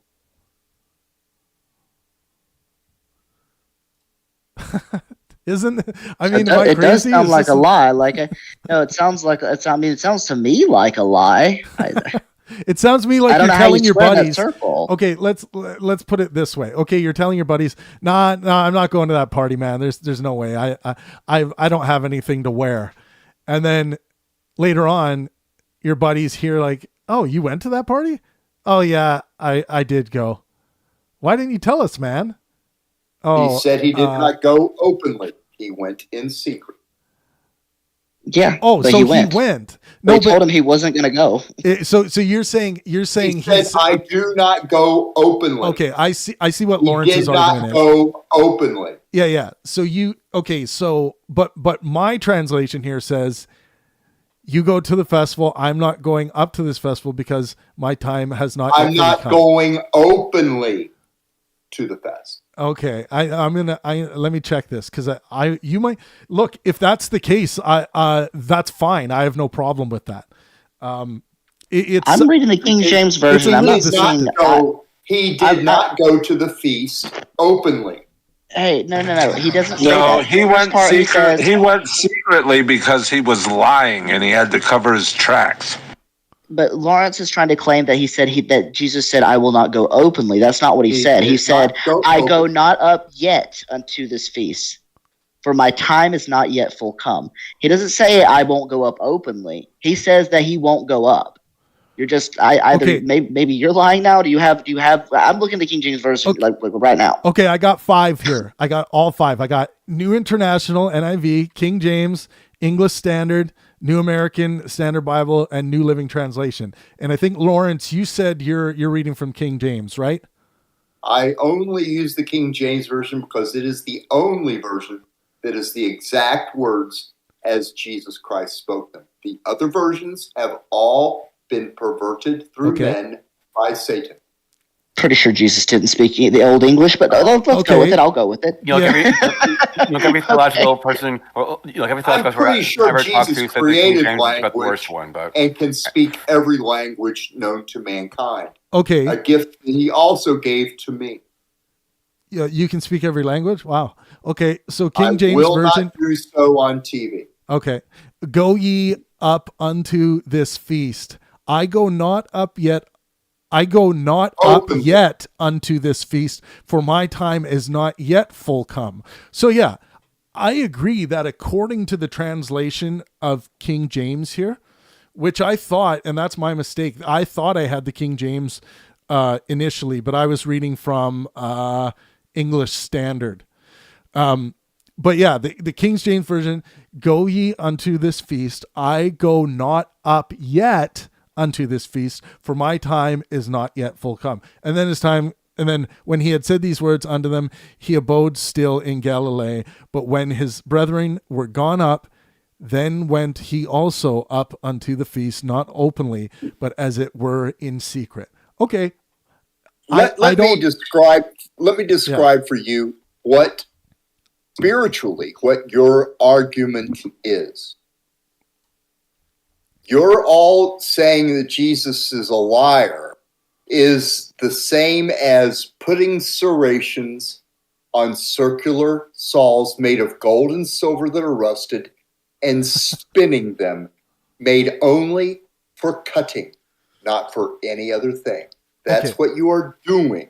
Well, you are making the serrations in the circular saws in the vision Jesus gave to you and spinning them. Okay, that's what you see. But what I see, Lawrence, is that you made the claim that Jesus never lies, and I'm just going through the common critiques of where people say he did lie or did deceive, but it's only based on some translations. However, in this case, your translation, I think, shows that it wasn't a lie.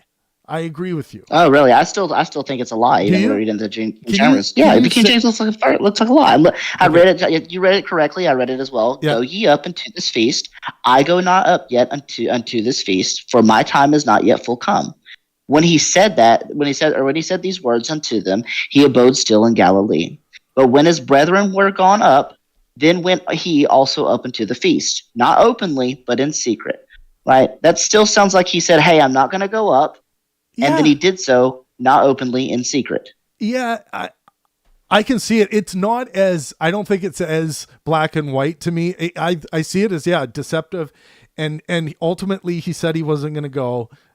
He went, but he did it in secret. So, yeah. I mean, what is the rest but he said he wasn't going to do it. Let's get the rest of the room's opinion. Do you feel that this is a lie or deception or? I feel like some of Jesus's own contemporaries, this guy was delusional, possessed by demons, or insane. Gospel of John mentions it. John 10:19-20 in the Revised Standard Version. There was again a division among the Jews because of these words. Many of them said, quote, "He has a demon and he is mad. Why listen to him?" And then Jesus' family and contemporaries said when his family heard it, they went out to seize him, for people were saying, "He is beside himself." And the scribes who came down from Jerusalem said, "He is possessed by Beelzebul, and the prince of demons, he casts out the demons." So by the prince of demons, he cast out the demons. In other words, Jesus' own people thought he was possessed by Satan and possibly the Antichrist. I think we also have to look at the word yet. It could mean a different meaning than time, right? It's not like the way we use yet today in modern English. And also, like, I wonder where it's actually falling in the sentence, like towards the, like, does it support the first sentence or the second one? Yeah, I guess I'm not yet convinced that one in particular is a lie, but it's a compelling case. I think there's like a softening, like Jesus not telling an outright falsity, but being deceptive is still. Is that better somehow? Like if I deceive my mother, like I don't tell her something that's an outright lie, but let's say I let her believe something that's not true, knowing that it is true, and use that as a way to trick her. It's a lie. Respect better. Yeah, it just sounds like a lie with extra steps. Yeah. Like you're trying to. So why? It's not technically a lie, but it's like. But I mean, it was essentially the same kind of intentions, right? A lie is just a false statement that you use to deceive someone. Why do you just why is the only objectionable deceit one where you said something false? Right. Why was he? Why did he go in secret? It says, or whatever it said. I mean, that's the part that makes it sound deceptive. Yeah, we are sort of missing context for that. You believe your imagination's not the word that Jesus gave. Lawrence, your faith is in your imaginations. You deny Jesus appeared to you and said, "Tell the visions." So you don't believe he is God. Any of you, none of you are Christians. When the husband told the wife, when the husband told the wife, I did not. Jesus appeared to you and said, "Tell the vision, and you shall not need the mark." Well, I'm really going to need some evidence for that, Lawrence. I don't remember seeing the dude. No, you don't remember seeing it on TV. I wasn't watching TV, man. I live in the real world. Back in events, like where was I when this was happening? Is when Katrina was making landfall. That day was the day Katrina made landfall. I'm pretty sure everybody was looking at the TV, looking at Katrina, and I don't think anybody would have seen the vision. So it would be a really bad time for Jesus to show up. Yeah, it wasn't a very smart. It wasn't a very smart move. He also said, "Tell the vision, and you shall heal without money." Lawrence, I know who you are. What does even that mean? What does that mean? And then you didn't abide by what he told you to do, and he said to every one of you. I didn't see the dude. How could he tell me anything? Come on, Lawrence, make this make sense, man. No time to talk, Allah. Now, does no time to talk, Allah sound Lawrence, to you like Jesus? Your name is Wesley. You're a Christian? Hey, Robin, we don't like, we got to be careful not to, if we know people and they're here under different names, let's not. We don't need to You can find my name, the second, Wesley Lawrence Curry, the second, in Leviticus and in Zephaniah. Okay. Anyways, okay, we've really exhausted the go to the festival thing. Another one I want to look at, Jesus' use of parables. So Mark 4:11 through 12, Jesus explains that he speaks in parables so that some people, quote, may be ever seeing but never perceiving, and ever hearing but never understanding, end quote. So the common criticism here is that this might, one might see this as intentionally obscuring the truth. When you speak in parables in a way that leaves people or that they may be ever seeing but never perceiving, and ever hearing but never understanding, like speaking in this way could be viewed as deceptive, or in a way that you could get away with lying. If someone calls you out on something, you can just say that was parable. You're misreading it. You know what I mean? Like, so, that's one other common critique I've seen about Jesus's forthcomingness. It'd be helpful if we could post the verses in the text, just so that we can all read them. Like when you're reading them, just maybe post them as well. That'd be cool. Right here. This will include the first one we discussed as well. Let's go. So yeah, there's the parable issue, and then what's the third common one? Matthew 24:34 says, "Truly I tell you, this generation will certainly not pass away until all things have happened." And the criticism being, some interpret this as a failed prophecy or untruth. Truly I tell you, this generation will certainly not pass away until all things have happened. I don't know how you square that circle. Maybe I've noticed that there's a lot of like very weird wordplay that happens in apologetics around these kinds of verses. They'll say, like, it's similar to the whole Genesis story and those kinds of things. They'll say, well, maybe by this generation, he doesn't mean the generation of people, but instead means the generation that the earth is in, right? That the world is currently in, the state that it's currently in. Right. Some nonsense like that. There's always some linguistic, fiddling or diddling happening from what I can tell. I think it's made worse by when Jesus, I'm not sure where this is, but he says that, no man knoweth the hour, right? Like he's making an admission in another part of the book that he has no clue when he will return. And yet here he's making clues like that he'll return Or Yeah, so it's like doubly dishonest. We can also go to like perhaps we can go back to the hot tamale, the greatest lie of them all, that hell exists. You know, this is probably the biggest lie of them all. That's never been demonstrated. You know, and it's a corrosive, cruel lie to tell to people. I mean, Jesus showed you what the hell is going to be in visions and dreams. He showed you 7 years of hell on earth, beginning with a nuclear bomb in Chicago. The day it detonates, USA bombs Russia. Russia bombs Huntington, West Virginia, New York City, and Washington, D.C., and Satan gets cast to the earth. That's the first day of hell. From that day, there will be a clock ticking. 7 years. Well, if that never happens, Lawrence, if that never happens before the end of your life, will you consider it to be a lie, or you just won't be around for it? When the nuke goes off in Huntington, I'm the amber color with the fire above his loins and the fire below his loins. It's not going to harm me. Jesus is going to carry me with a mighty captivity, and he's going to turn and toss me violently like a ball into a large country. There I shall die. There the chariots of my glory shall be the shame of the Lord's house. I'm going to be the first one to meet Satan cast to the earth on that day, and Jesus is going to allow Satan to murder me. I go to heaven, and Jesus will say, and you will all hear him say it, come up alike him. So I think that's... Well, you're a pretty important guy then, aren't you, Lawrence? Well, I'm the man John the Baptist foretold who shall come baptizing with fire. So okay. So I don't believe any of that, and I really am.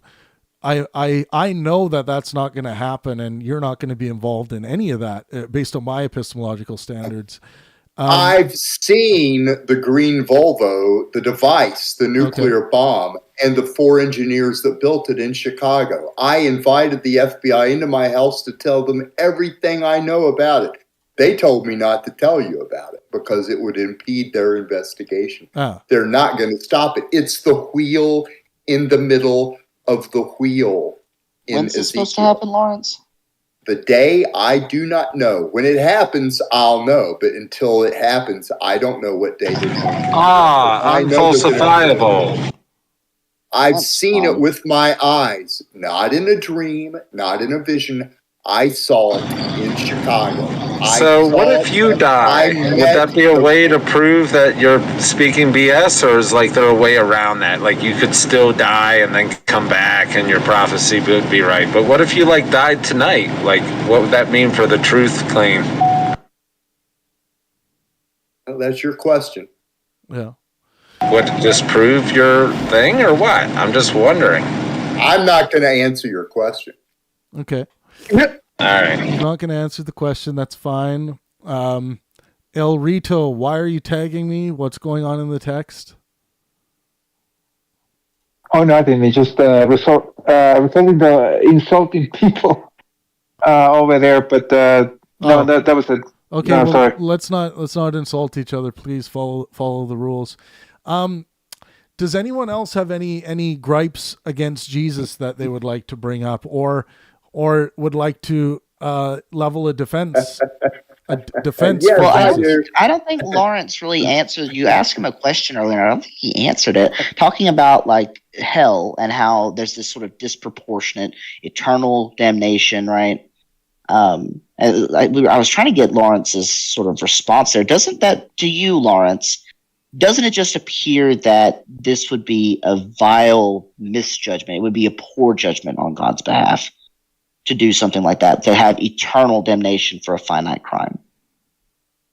Do you know the reason that you're going to be put into hell? No, not necessarily. I'm sure you have something different than every other Christian that's told me something. Because Jesus told you to tell the vision, and you say he did not. That is the reason you shall be put in hell. Well, let's say we go with that. So if somebody comes to you, that is the reason Satan was cast out of heaven. He wouldn't tell the vision. Okay, well let's go with that. Do you think that not telling a vision, not telling other people a vision that I had, is worthy of eternal torture. How the hell would you justify something so ridiculous? The What would be the reason? separation of the wheat from the chaff. Chaff. Chaste means to not have it doesn't matter. Yeah. So, but how do you justify that ethically? Like even I was mentioning earlier, people who believe in retributive justice, right? The ones who think that retribution is just, which I don't believe in this view. Even they will say if retributive justice is to be enacted, it's supposed to be proportionate to whatever the grievance was, right? So in this instance, the grievance is something extremely finite. So, and let's say, I don't tell people the vision, right? This is extremely finite. Well, and yet I'm going to be cast into eternal damnation for all eternity. Doesn't it seem this way? You say you've done nothing wrong, right? Yeah, I don't think I have, as far as I can tell. Well, the reality of the situation is this. Jesus gave you the gift to heal any disease. Tell the vision, and you shall heal without money. You hold it back by fraud. And how many people have you healed, Lawrence? And children die today because you won't tell the vision and heal them. No. You're like a doctor. Well, Lawrence, why are you sitting here with me instead of in a hospital curing kids of cancer? What you doing, man? You did not give me the gift. Oh, you don't have that power. Yet. I think that Jesus should have condemned slavery. Yeah. So when a doctor has a cure for a child dying of a disease and stands next to the bed and withholds that cure, that doctor is a murderer. Agreed. When the child dies, that doctor is a murderer. Awesome. Lawrence wanted to say fucking there, but he didn't. He wanted to say the F word, but he didn't. Lawrence, I have the biggest hog in the world, just not yet. That is what you are in the eyes of Jesus.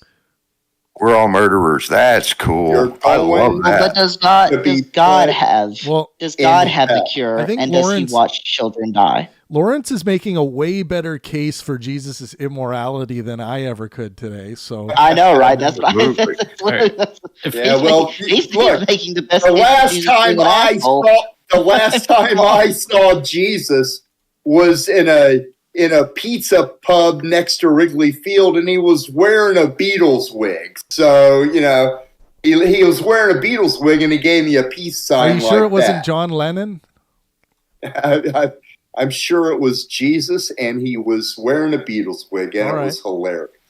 Well, there are more things to go through here. Like we haven't even scratched the surface of a lot of the advocating self mutilation. So this is one where it's like a lot of people are going to see Jesus, the plucking the eye out or cutting off a hand if it causes sin. A lot of people might see that as like metaphor, right? But not everyone, surely throughout history, has seen that as metaphor, right? Agreed. I mean, so this is another thing. Like, what a shitty lesson. If your eye is causing you to sin, pluck it out. Or if your hand is causing you to sin, cut it off. Horrible. Why not just correct the behavior or correct, and not that I think these sins are worth anything, but if you really wanted to teach people how to overcome their sinful nature, wouldn't you give them some like psychological mechanisms they could invoke and how to better deal with the phenomena that they see or the temptations that are shown to your desire mechanisms and how you can overcome that, as opposed to just like no pluck out your eye or cut off your hand if that happens. This is like so simple-minded, immoral, and stupid. Anyone else? So I think sort of in the actual part, Matthew 5:29. Yeah. So it says like it would be better to lose those things than to be tossed into hell entirely because of what you are doing with those things. Like I don't think people, well, you know, I would hope people wouldn't think, oh, just because I lose my my right eye that is causing me to sin, it obviously will fix all of my sins. Like, but you just added the horrible element to it. Like, it's better to lose your eye than so it's using the threat of hell. That's an added incentive to dig out this sinful aspect of my sense-making apparatus. This sinful aspect of my ability to, prosper in the world. Like, the threat of hell makes this even worse, I think, than what you've just added.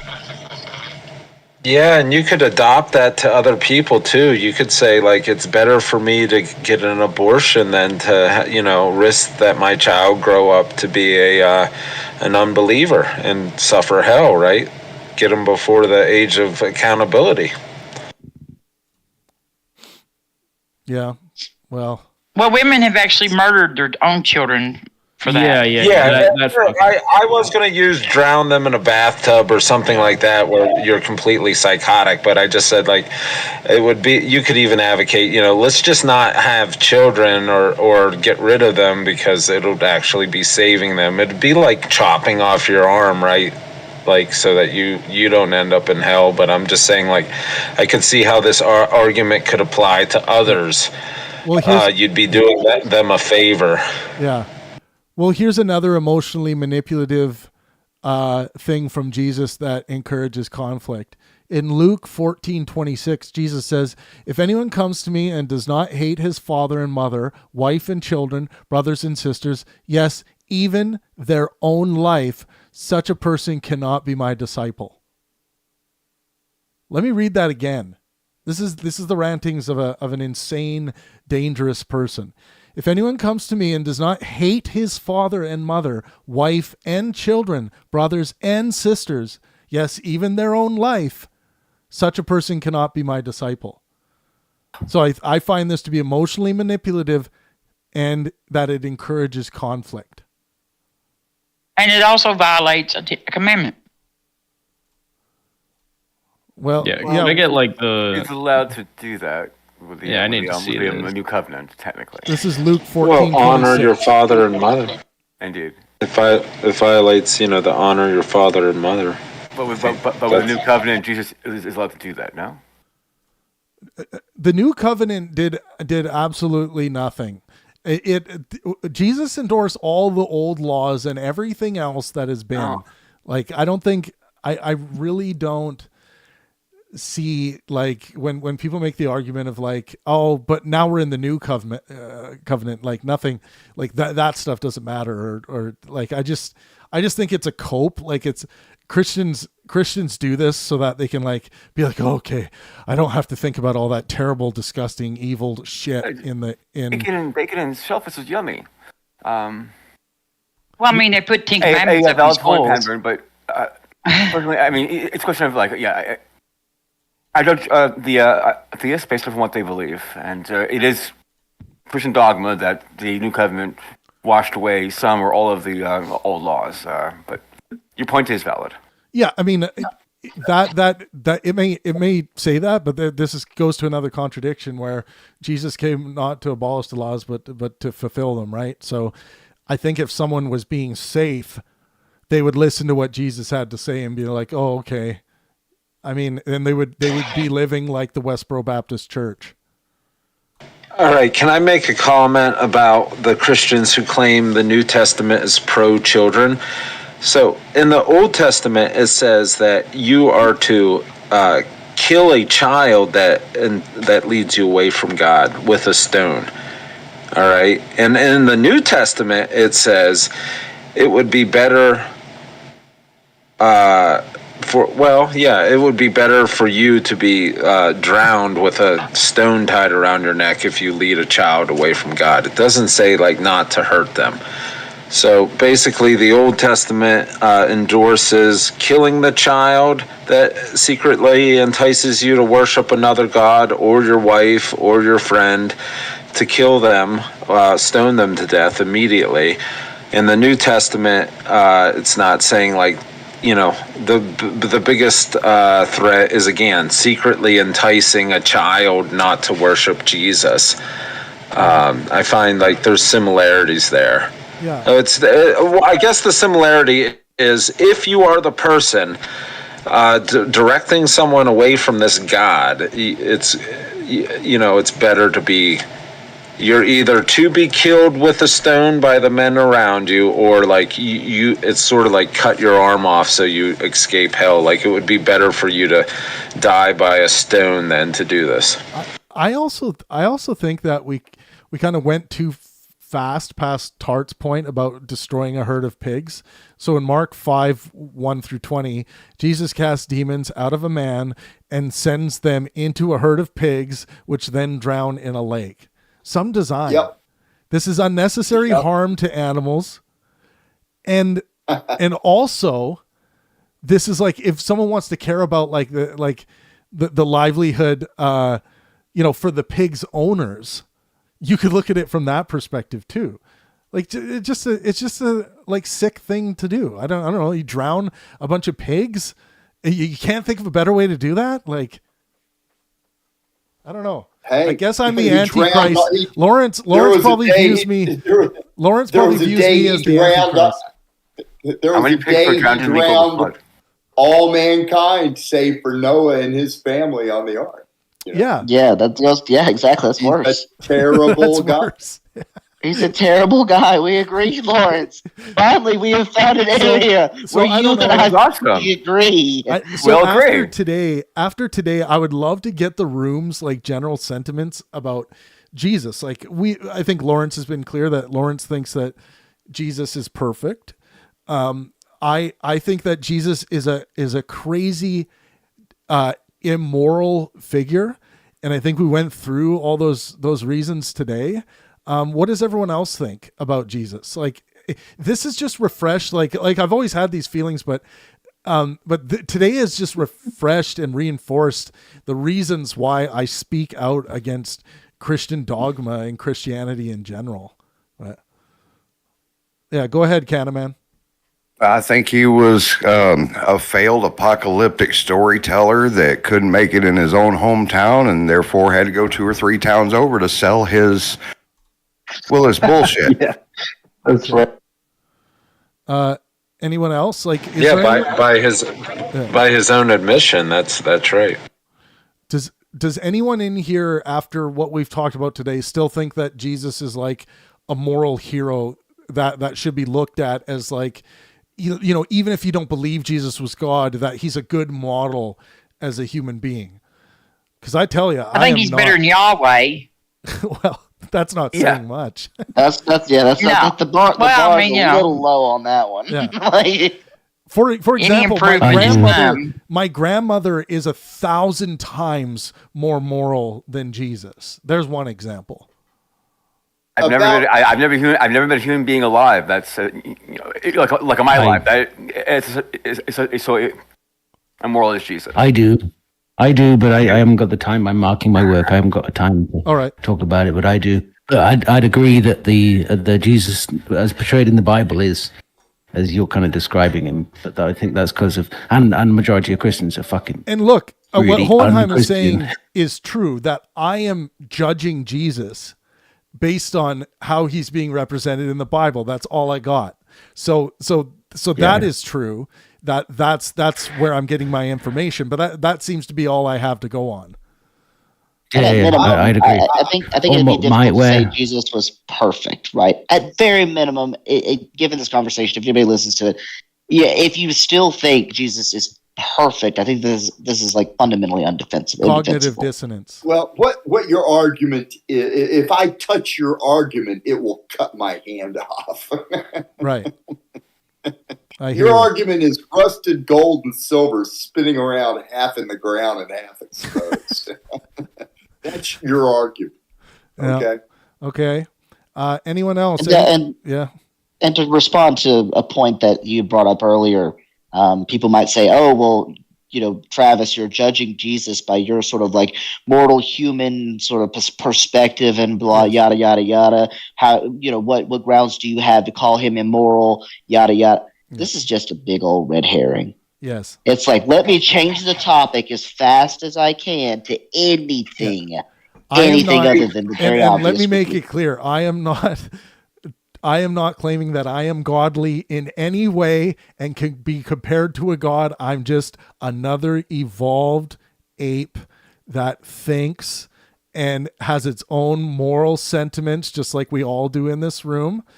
I just, when I'm from a human well-being perspective, when I judge Jesus's actions here, I judge him to be immoral based on the vast collection of these problems I see.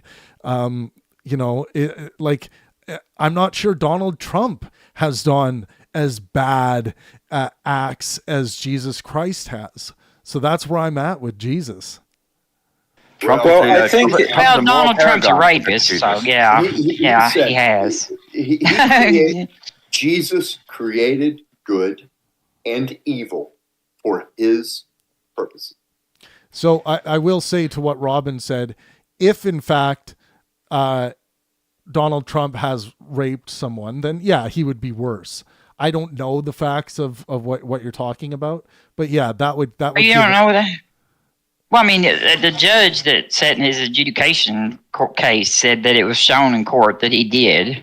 Well, rape her. Let me check that. As anyone would understand the meaning of that word. Well, all I'm going to say is that the evangelicals are right that Jesus backed up Trump, so he's still worse.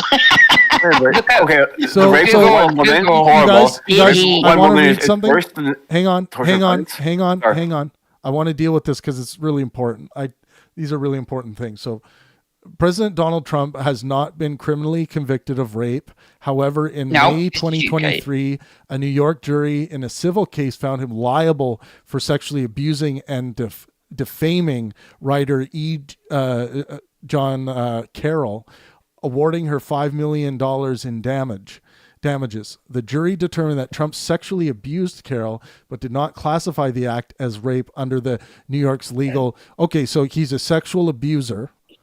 In July 2023, Judge Kaplan clarified that the jury's findings effectively amounted to rape as commonly understood, even if it didn't meet the state's narrower legal definition.